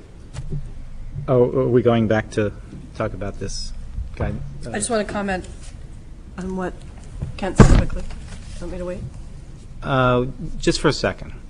Because, yes, Carol. I just wanted to comment on what Dexter said and Tom. I called a friend of mine today who is a lawyer, but he's run numerous companies. He buys companies, he turns them around, he sells them. He's quite successful. And I asked him, I said, do you think people are replaceable? All the time, that everybody's replaceable. No matter who it is, no matter the position, they're always replaceable. And he said no. And he said that one of the biggest costs of a business is when they lose somebody and then they have to replace them. And it can take years and years before you get back to the place you left off at. And I'll say, as I said in the meeting the other night, I don't think we are run by FTEs or positions. We're run by people. And I believe what makes a school system great is the people that are in the system. And, you know, I mean, I believe that with the bottom of my heart. My son has Mrs. Burlett, and she makes math fun, and it's her, and it's what she does, and her passion. And I would fight for her, just as I would fight for Shannon Grenier. I'm sorry, I believe in systems. I think systems are great. They can help make our teachers better. They can help us get better people, and we should do our best to get the best people right off the bat, and I think we do a pretty good job with that. But we also need to keep and reward and promote people who are outstanding. Any organization would do that. No organization would create a system where the last person in is the first one out. No logical organization would do that. And I am 100% for teachers. I have 3 sisters, they're all teachers. I love teachers, but I do not love the union, and I do not support the union. And I think that this contract has set us up for a horrible situation with this budget. And I think it's time to take a stand and do what's right. And I passed out, I don't know if everybody got it, I tried to send by email an article, but I guess the link didn't come Okay to through. pass this out? Anyway, it's very quick. The mayor in Manchester issued an ultimatum that 100 paraprofessionals were going to be cut unless the teachers agreed to some sort of health concession. I'm not saying we do what he did. I'm just saying that there are governors, there are mayors, there are school boards across this country that are taking a stand for quality teachers and for rewarding quality teachers and guidance counselors. And it is not a simple matter of there's a contract and that's that. Anybody in business knows that a contract can be amended. And we can change this contract. And the union is agreeing to look into our proposal. So if there's agreement, it's legal. It's not like we're doing something illegal. If we agree to it, it's legal. And there are other methods and there are other ways that you can deal with a contract, that you can deal with the union. Our legal staff is excellent, but, maybe we need to talk to a law firm that specializes in these things from another state, perhaps. The law is not fixed that, we have this contract and this is it. There's ways of doing things. I mean, you can sit down with a lawyer and figure out what are the costs and benefits of doing certain things. So I think we should do what's best for kids. And I think the best thing for kids is doing what we can to keep this position with this particular person in it. And I think a little bit along the lines of some things Kent was saying is that I think that we could do a better job of finding somewhere else to take the money so we could just leave guidance in high school as it is and find the money somewhere else. So I just think there's a lot of different ways, and I think I think we should do what's best for kids, and I think that should be our primary focus. And I'm not against. I'm against some of the aspects of the union and the way that they go about doing things. I don't think it puts kids first. I think it puts the adults in the system first and protecting them. And I think that if we're going to have a union, we should have a union for the teachers, a union for the kids, and a union for the taxpayers. And then we could all argue like lawyers in a courtroom and we'll get to a fair result. But right now, the only person who has a union is the teacher. And the kids need a union. And that's what I believe that I'm here to do. I don't believe I was elected to, just keep the status quo. I'm here to make it better for kids. And that's why I took such a tough stance on this. And I will continue to fight for it because I will fight for kids because I think that's what the point of being on a school board is. Linda, you had your hand up? Yeah. I just, I don't even know really where to go with this. Carol, I understand, I completely understand what you're saying. I know that you might find that hard to believe, but I really do get this. So we do have a contract, and I'm not a fan of breaking the contract because I think somebody's going to be in a big bucket of trouble. And unfortunately or fortunately, it's not going to be us. I think that the seniority clauses that are in the contract are there, and that's our protection until somebody develops a really good system of evaluation and follows that through. That's the seniority clauses that protect us from getting laid off all the time. It is our protection. Now, whether you agree with them or not, that is what we have to rely on. And I'm here to tell you that the association is not for keeping people who are not doing their best possible job for the kids in the city of Portsmouth. Luckily, that's all done in a confidential way, so you just need to trust that Mr. McDonough is doing his job. And we spend a lot of time together. So I think that we are not here to tell you that we want everybody to continue if they're not doing what they need to be doing. However, at the same time, when there's a layoff, that is the fairest way for people, even though it doesn't seem like it is the fairest way for things to happen. And through attrition, miracles happen, so trust that there's going to be a miracle that happens. But I just think that it's not good to be wanting to come against the teaching staff and the kids, because we are all here for the kids. I mean, and if we're not here for the kids, then something's wrong with the picture. I mean, I've done this for a really long time, and 34 years. I can't wait to come to school every day. I was in the snowstorm. I was here on Saturday. So I think that people need to be dedicated, and I'm not Shannon Grenier, and I don't know anything about college applications, but I work as hard as she does. I think that it's just not, we can't be going about it that way. There's got to be some other fair and equitable approach, and if it's what Dexter said at the next contract, when you go to the table the next time, you won't be dealing with me, you'll be dealing with somebody else. And I think that put your cards on the table and set up another plan in place, but until something else comes along that's better or equally as fair or something, seniority is exactly how people get laid off in this district, and it's not done lightly.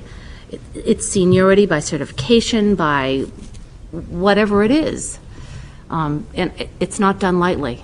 And I was thrilled if somebody could stand up. I felt like, and say all these lovely things about me at some point that they did about this woman. I don't even know her, and I think I love her. So I felt like, good for those kiddos to stand up and come in the mass as they came in and say all those lovely things about that woman. But I think you can't get caught up in all that passion either, because I remember years back when the band would come forward and we'd want to be hiring another band director. I mean, we wanted to give them new uniforms because they would speak with such passion, or computers, or whatever it was. So I think that you have to sort of step back. I wanted to pay her myself the other night, because it was so wonderful, and you want wonderful people working with the kids and the parents. But I think for the moment, we need to let the contract take its course, and then next time you negotiate, that's when you can enact a change. But I think that trying to mess with a contract that we all agreed to is not a good plan. So I think, I have a lot of respect for what you said, but I also, I think that Dexter and Tom have hit the nail on the head with trying to kind of tweaking things out of sync. You don't know what you're going to be getting into, I think. Right, but if you don't consult with counsel, you don't know what your options are. Right. I mean, this is But not... he did consult with Tom Flagar. I know, but if you don't consult with counsel that has a certain approach, you're going to get certain answers. I mean, it's like anything. You go to But a Tom certain isn't- accountant, you're going to Right, get, you I need know. to, and I think, I'm not saying that we would do it. Right. I'm saying that we should explore it. Well, We he should asked Tom consider it. Flagar, and Tom's not our lawyer. Tom is your lawyer. No, I know. I'm Right. just suggesting. Actually, Tom is not our lawyer. I think he works He's for the city. He is. City So lawyer. he's not. He's not your lawyer. He's But city he's lawyer. not our lawyer, Represents the so city. he would give you an answer that would be Represents us. good for you. He represents us. Right. Right, and I'm not saying anything against Tom Flagar. I think he's terrific. It's just that he's sort of like an in-house counsel, All right. so to speak, and I think we need outside counsel. Okay.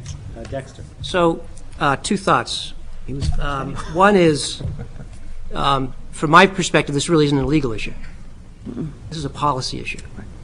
And we can get all the attorneys we want on this, and it doesn't matter. You can always find an attorney that's going to support your cause.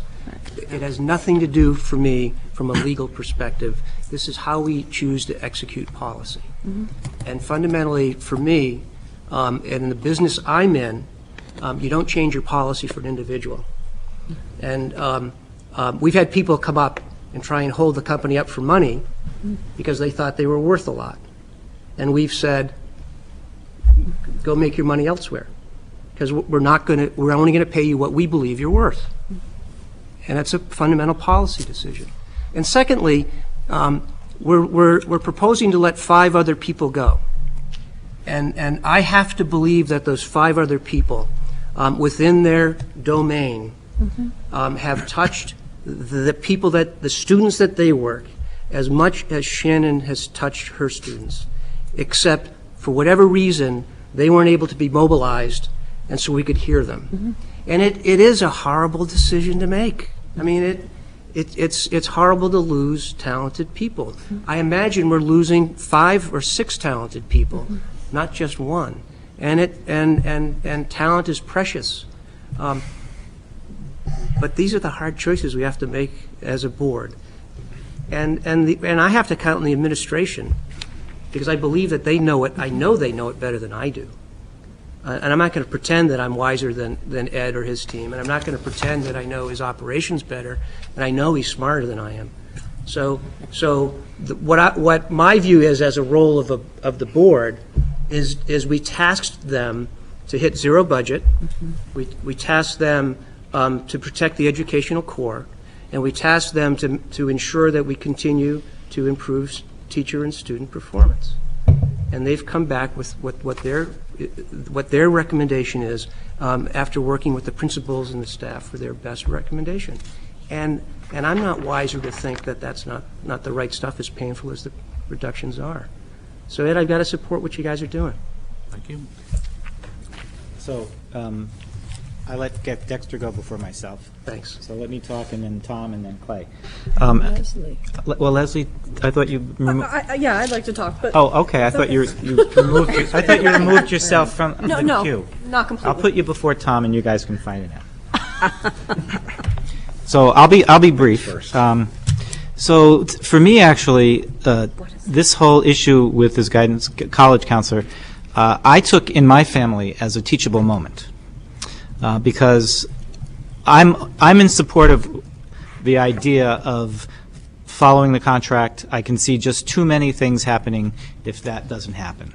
And I went home this evening because I have a daughter who is going to be negatively impacted next year because she's going to be a senior. And I went home to my daughter tonight before I came here, and I apologized to her. And for the second time, we had a conversation, and I explained to her one more time why this decision is so difficult. I explained that the contract, the issue of seniority. I said I don't like it. She doesn't like it. Many of the people in the audience the other night were her friends, and they don't like it. But I actually do agree that it's the right thing to do. I also think, in this particular case, we need to make sure we sit on the administration to hold whoever is the college counselor to that same level of expectations. And I think that's really important. And being on the management union side at this table, and in my job I'm on the union side, not the management side, I do think, if I understood what Ed was suggesting, that if in any way we were to bring this person back, someone else who was a counselor would lose their job. And I would imagine that person could just easily sue the union for not protecting their rights as a member. And I just think that would destroy so much morale within the city to make that happen.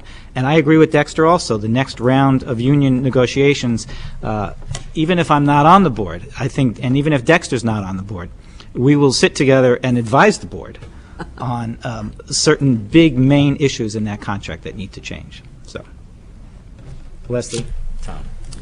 This is my third go-round with budget, and this is, I think, the most organized that it has been so far in my experience. But I have observed that we get to the same point every time on this night, and my observation is that at the end of tonight, we're voting on a number. We're not necessarily voting on Shannon or, a psychologist or anything else. We're voting on a number because, as we've observed, this is a very fluid thing, and it changes every time we sit down and talk about it. So my understanding, and correct me if I'm wrong, but my understanding is we need to get to a number tonight, and how we get there may change next week or the week after, but the City Council only wants our number. And we should have these discussions, and we should continue to make sure that we're understanding what we're losing, what we're organizing, what we're gaining, because we are gaining some things. And that is very important, but at the end of tonight, what matters is our number and where we get to. And I think I just don't want us to get lost in too many of the details, because that stuff will continue to change. And, you know, we could have a retirement we're not expecting. We could have many things happen between now and then. And so it's not going to be written in stone for anybody but the number for City Council. So I just want to make sure that we're all on the same boat with that, and we don't get lost in the miasma of all the other details that we can't know for a while. And that's my comment. I have Tom and then Clay. It was worth waiting for. Thank you. No, I'll mirror that. I mean, I want to commend Mr. McDonough and his staff for really putting a masterful spin on how we've gotten to this budget. You know, we've accomplished a lot, and to Leslie's point, I want to make sure people understand that, you know, we're doing more than protecting the educational core. I mean, the fact that we are able to find out that, you know, we are adding instructional learning time at the middle school, the fact that we're adding a full block to challenge all kids, not just the ones that need to be lifted up, the fact that we're adding a instructional mentor for the PLCs, not just a coach, but we're adding a mentor to drive something that, for all intensive purposes, we've started to see the beginnings of some success. That we saw some kneecap results, but, you know, that's not the tried and true method of the success. But we're starting to see some things. You know, I know we're moving a lot of deck chairs around. You know, we talk about the fact that no one's irreplaceable, but I think the thing that gives me a glimmer of hope is that, you know, when you shake things up, you know, when you shake the globe, you know, you have an opportunity to bring out the best in a lot of people. And though we are losing positions, I think there's an opportunity for people to fill the gaps and to rise to the challenge. And I think that's part of, to your point, Mitch, is that, you know, our job is also to make sure that the administration is sitting on these people, that we have a lot of changes. There's opportunities for a lot of people to grow, and that those are things that need to be happening. And the other piece is that, you know, it is painfully clear to me, as it should be for everyone in this community, that, you know, that our ability to retain the best people is absolutely paramount. And how we go about doing that, you know, is there's a measured response that should be applied to it, and whether the risk of trying to really shake things up dramatically is going to serve the needs of our children, or is it to find ways to create something that's going to enable us to move forward until we have that opportunity to change things. You know, I hear some of the challenge in my own mind about how, you know, how far do we push it? Do we push it over the edge? You know, do we push it up to the edge? But I think the other piece that we can ask the administration to do is to see what are those systems that we need to put in place.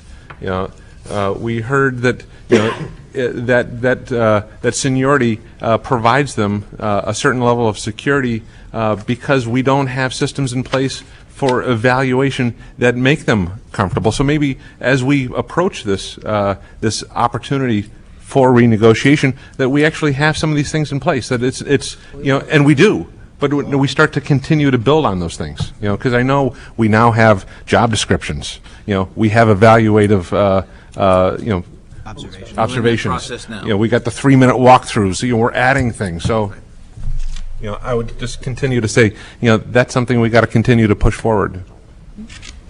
Clay. Thank you, Mr. Chairman. I also want to commend Ed and Steve and his staff in putting together the budget adjustment summary draft here. Ed had to make some hard and smart decision making, and those affected cannot take it personal.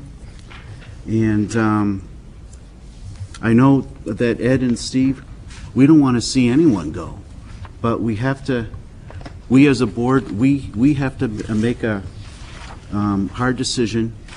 And I just feel that we should also support our superintendent on what he thinks that we should do. Thank you. Thank you. Rebecca. I just want to thank Linda for her comments. And I truly believe that the union does have students' best interest at heart. I think the way it's put together is broken. It's a broken system. We can't use test scores to measure teachers because that's up to the children. So it's difficult.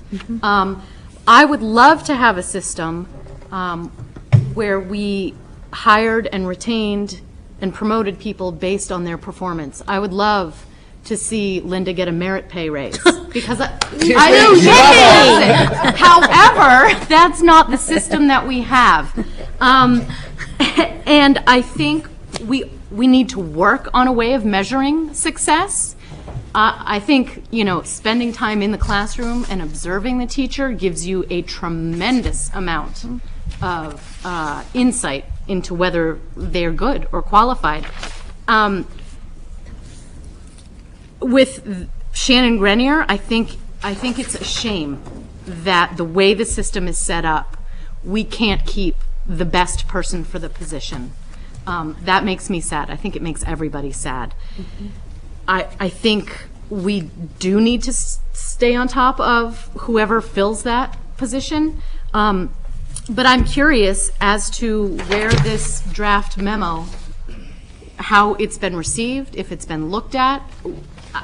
Yes, so as I said, in conversation, we got together to see what we could do creatively, and I think really what Tom said, absent that, you have no room to move.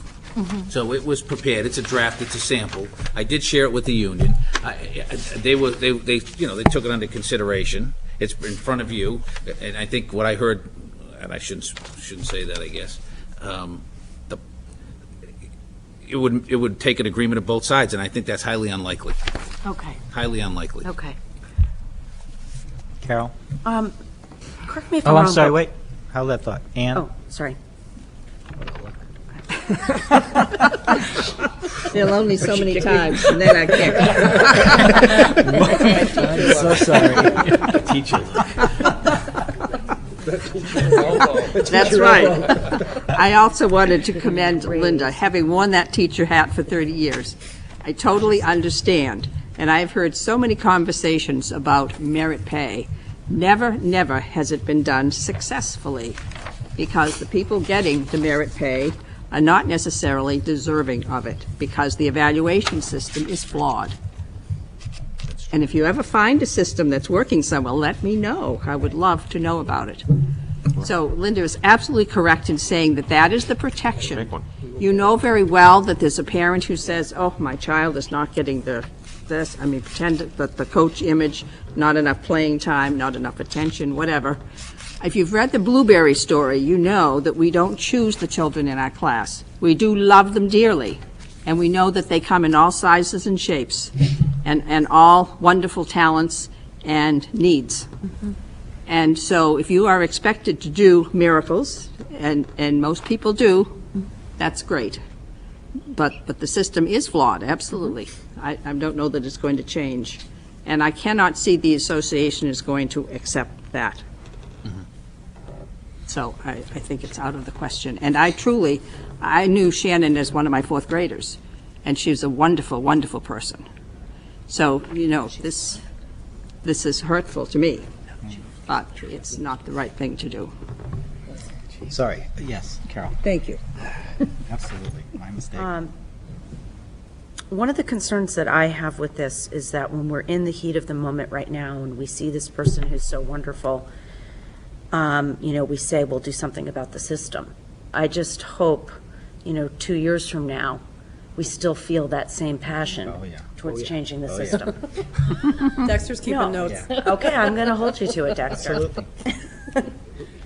We have a contract. Yeah, no. Be too late. Okay. Yeah, I gotta run and get re-elected. So tell all your friends. So I'm going to take the step and ask for a straw poll on this one controversial issue, and here we are with the reconfiguring of the college council. Yes? Can I just ask a question? If we didn't touch any of guidance, how much in the hole would we be? Meaning the elementary and at the high school? In order to retain... So it'd be 4 FTEs, and if you want to think in round numbers with the 22.8 health that's probably 400,000. Then you have to add back the arrow loss to get the fifth one back. So that's probably, $500,000. So if we didn't want to touch any of guidance, we'd have to come up with $500,000 somewhere else. Okay. Right. Okay, so I would say all in favor of this adjustment as presented, which We're talking high school. we're talking about this one position. Well, so it's the going from a loss of one an error, a one additional FTE, so you're going from 10 to 8 next year at the high school. 10 to 8 at the high school, which is the first one up at the top. Yes. Portsmouth High School. And that's the impact of the Let's be Shannon clear. Union. Yeah, okay. So this would be 2, Page 2, page 2. page 2, top line. top line. Right, so Ed was saying there's 10 guidance counselors at the high school. One is era funded and one is regular funded, and it would be cutting both of those positions. Yeah, so the other piece that's probably confusing, and Steve Bartlett helped me out, that, when we talked about the use of the Perkins money, we used that to support the 2-year welding program. I had mentioned to you that the counselor at the high school in CTE is being supported with Perkins money, so that's an add back to keep that person in the budget. To keep 8 we have to add that back. So just so you're clear on what you see there. So the whole configuration is, and then there's a health adjustment for the ERA funded position. Is that right? That's correct. Yeah, I mean. I probably confused everybody. This is going from 10 to 8. It's still going from 10 to 8. Just what we had. Yeah, Jesus, It's still going from 10 to 8, so the counselor at CTE currently is being paid out of federal Perkins funding.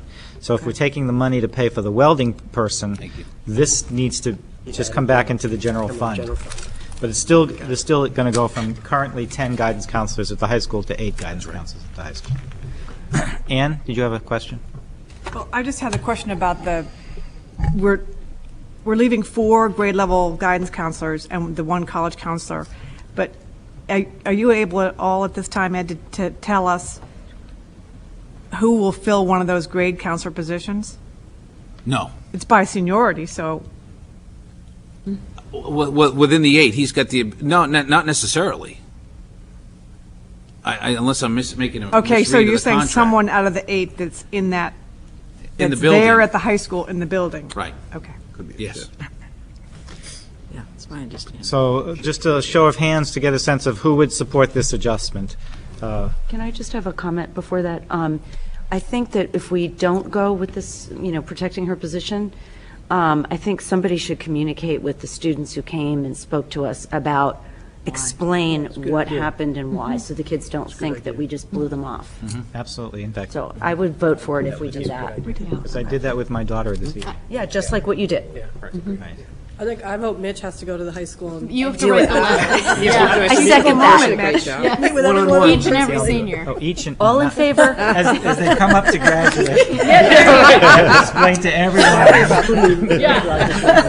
That's what the chairman gets to do. Okay, so by just a show of hands to support this adjustment, please. 1, 2, 3, 4, 5, 6, 7, 8. All right, if you could just walk us through those last 2. Yes, and then the only 2 other items are the expert support for teachers, the mentor, coach, as Mr. Martin has now described it. We're talking the literacy position. We want to push out this, a coach to each of the 3 schools. And so that means we're looking at taking somebody from the ranks, somebody who has the respect of their peers, can go out and has already, we've built some capacity in that person to go out and do it. We'll post a position, advertise. Hopefully, we have a wealth of people who could apply and fill that position very, very well. That's again using. What grant monies are we using there, Steve? Title I, it's set aside for professional development. And you exercised option, I won't talk about the math position because in exercising option B to change the elementary guidance configuration, that's not on the table any longer. Yes. The map.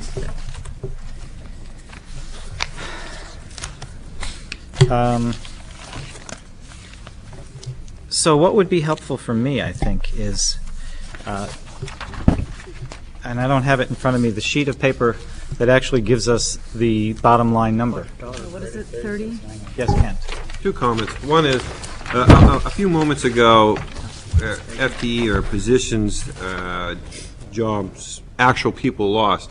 You had it at 5.5. Well, he was asking out of the teacher unit, I thought. Yeah. Oh, okay. Yeah, I wanted to just the understand. teachers. Out of the teachers, because I mean, I think it's important that it's a total of 7. You have the 4 guidance. Oh, yeah. You have a psychiatrist, Yeah. half a psychiatrist, half a nurse.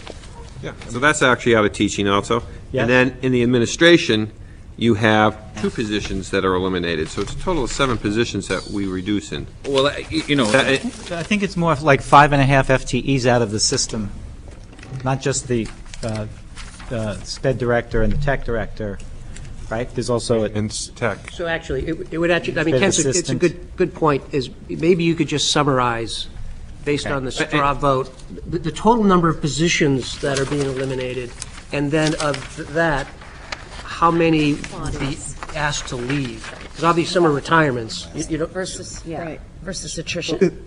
And then, Mitch, Yeah. way to reach your bottom line budget that I will ask or request is that, sort of following with what you do with the straw, there would be a total of a possible 3 votes, because there are a number of areas, because they're all financial of nature, that you did the system, the student support, and then the strategic movement. That if you voted for each one of those, you should be able to then have a vote for the total budget, because this would allow individuals, if they do not agree, they could pull out one item and say, I don't agree with the technician or something, because I think we need to send some visibility back to the administration and the public that, you know, it was an all, I mean, I agree. I think I gave a number of things that I think we could have thrown in this year that might have still got us to 0. I don't agree with every one of these. So what I'm saying is that if you did a 3 vote, but if somebody wanted to pull out one item, Okay. then they would have the right to say that's where they disagree. Okay, so bunch them up for me when you say 3 You would votes. have the system-wide, Okay. and somebody wanted to pull one out to have an individual vote, Okay. like we do in a regular board meeting. There may be an item you want to That's pull one one out. grouping. Right. Okay. You may only have to end up with the 3 votes, because people might all agree. Maybe not. Okay. 'Cause I can tell you I won't. And then strategic improvement and student support. So again, you could pull out any one of those 3, and that would allow you to get to your full Oh, okay.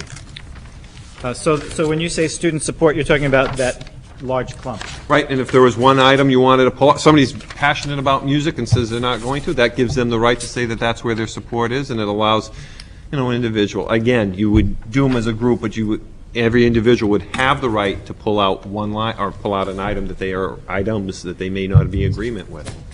Okay. Because when you do the whole lump sum number, Right.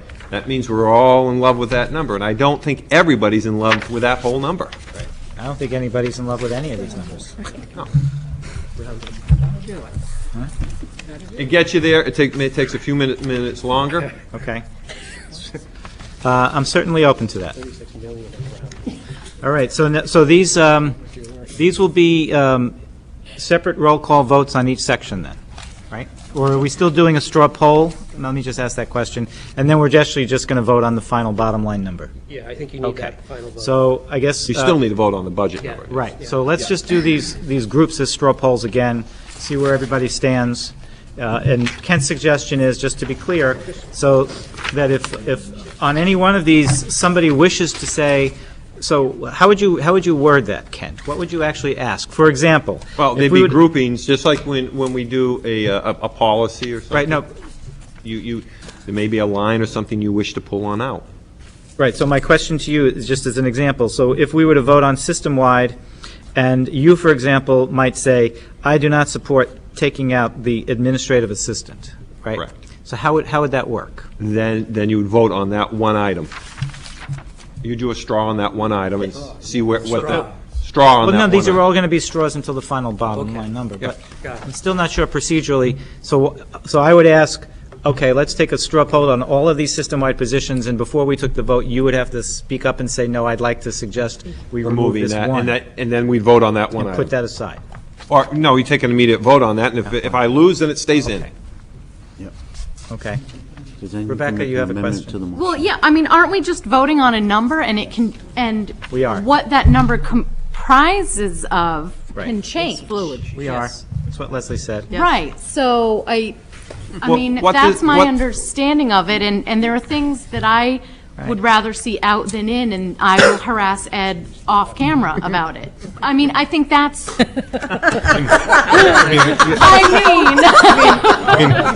mean, have a civilized discussion with. Let me be clear on it. Because what this does is, again, I'll pull out of the first one.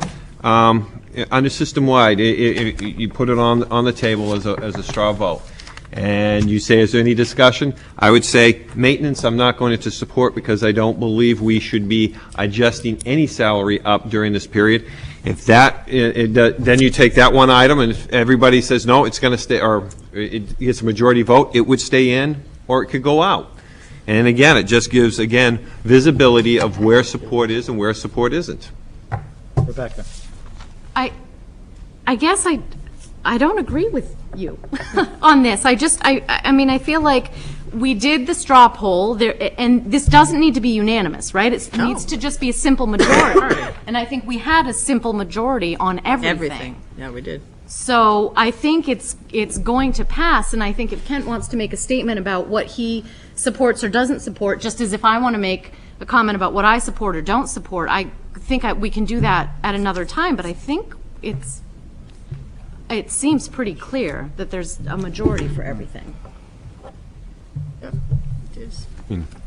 We're voting on the number of deck chairs, how they're arranged. Comes later. You know, That's not totally true. When we send this to the city council, the city council now says, that's the blueprint. The blueprint may change. It may have some changes in it as we do it because they don't have single line items. Right. But they want to have a feeling. Yeah, sure. Because if all of a sudden we decide, well, we decided we're going to get rid of the Amy Noble totally, okay? For whatever reason. I don't know, you're looking at me. Never, Amy, never. Two people. But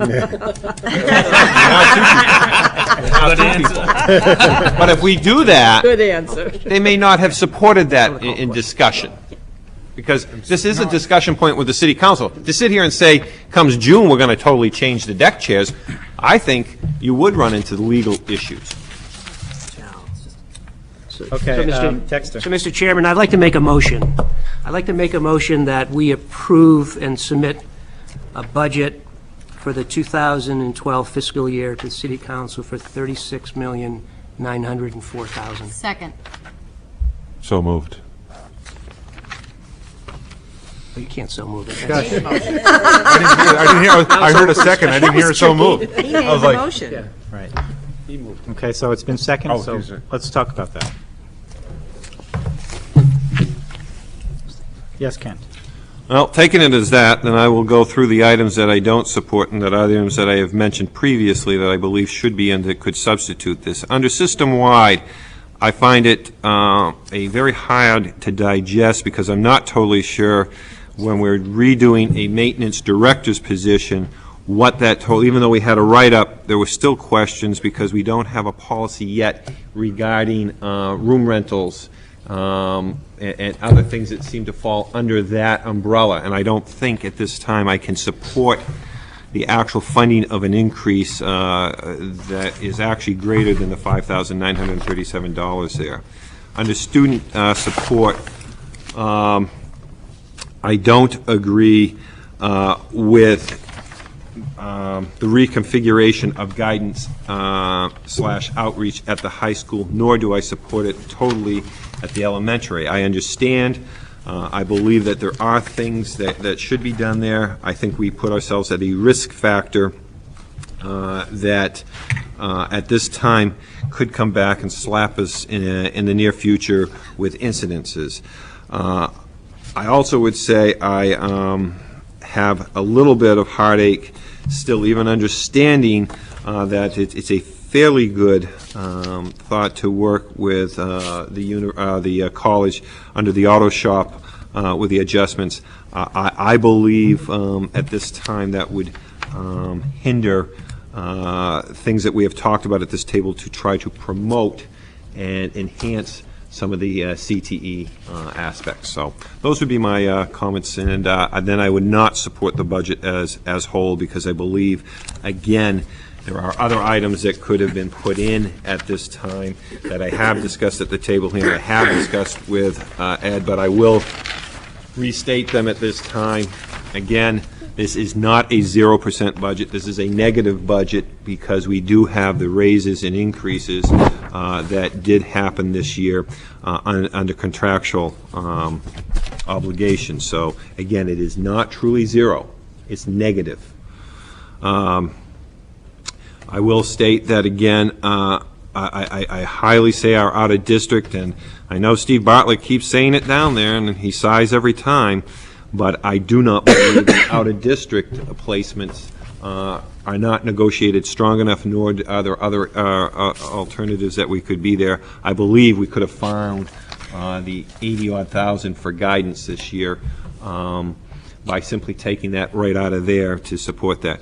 Again, I would say this would have been a year, because we'll go into next year and we'll be then stuck, if I understand the contract, and as we talked about contracts, those that are appointed department heads this year will then have a 3-year we have a 3-year obligation to those department heads. So I would have said we RIF them until the superintendent could be comfortable with reorganizing that, and I know that he has an interest that way.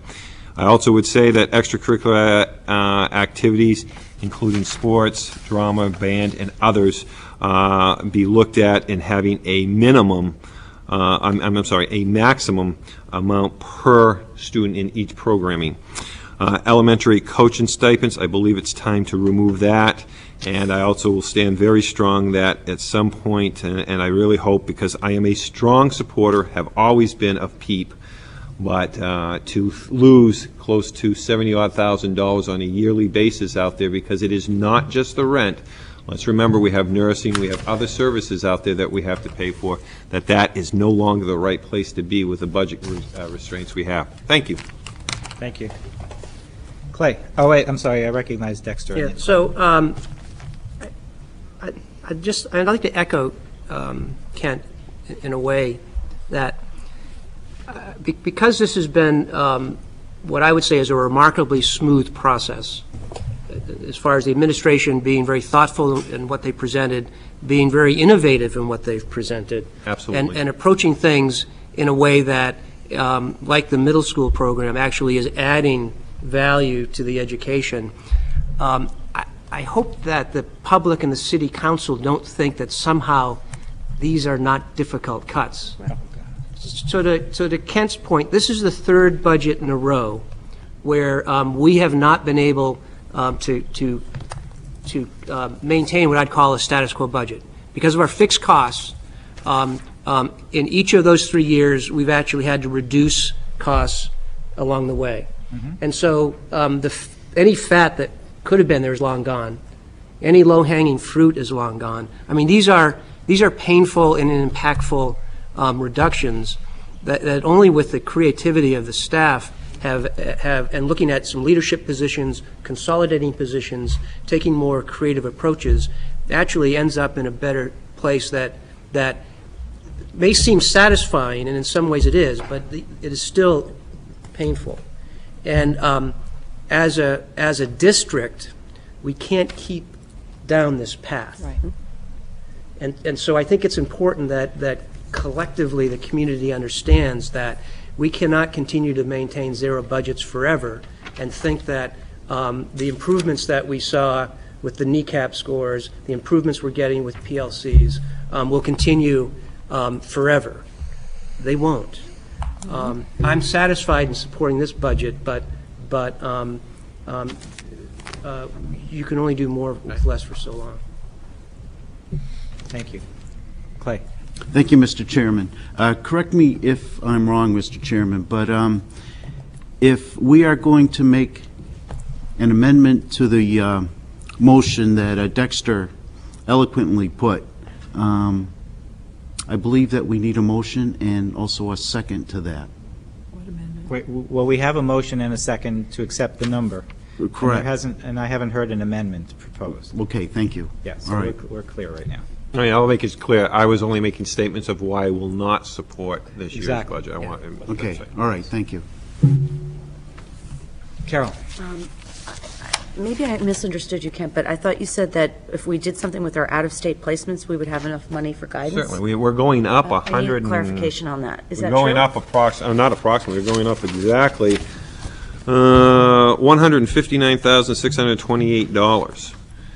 And it's always a crap shot. I mean, last year, we only went up $21,672, and the year before that was approximately $31,004 is what I got, and that made that, again, and one of the reasons that had a drastic drop was the year previously, we had a student that was in catastrophic aid of over $225,000, just one single student. So if you take the $159,628 and just say, hey, this year we're not going to touch guidance, we're going to stand hard, we're going to be creative, we'll find a way out of district, and that funding, subtracting out, I believe we said that position for the college guidance was around 80, 85, is that correct, Steve? Roughly, yes. Roughly 85. You just subtract the 85 out there and say that's all we're going to go up, and have to be creative and find a way to make it. Right, but just because I'm a little confused now, because really, even if you were to save $85,000 or $100,000, that would not buy the college counselor back, because you would need $500,000 to get down to that level of seniority, right? So Right. it wouldn't. Well, no, do what that. you then do is say, that's correct, you would have to also create enough to You'd have get to back save the elementary outreach ones, because they may be, whatever that bumping seniority may Right, be. exactly. So, okay. Anyone else? Okay, I'll call the question. The roll call vote. The number again is $36,904,000, which is the same number we had last year. Kent LePage? No. Carol Chelman? Yes. Rebecca Remington? Yes. Dexter Legg? Yes. Ann Walker? Yes. Mitch Schuldman? Yes. Tom Martin? Yes. Leslie Stevens? Yes. Clay Haywood? Yes.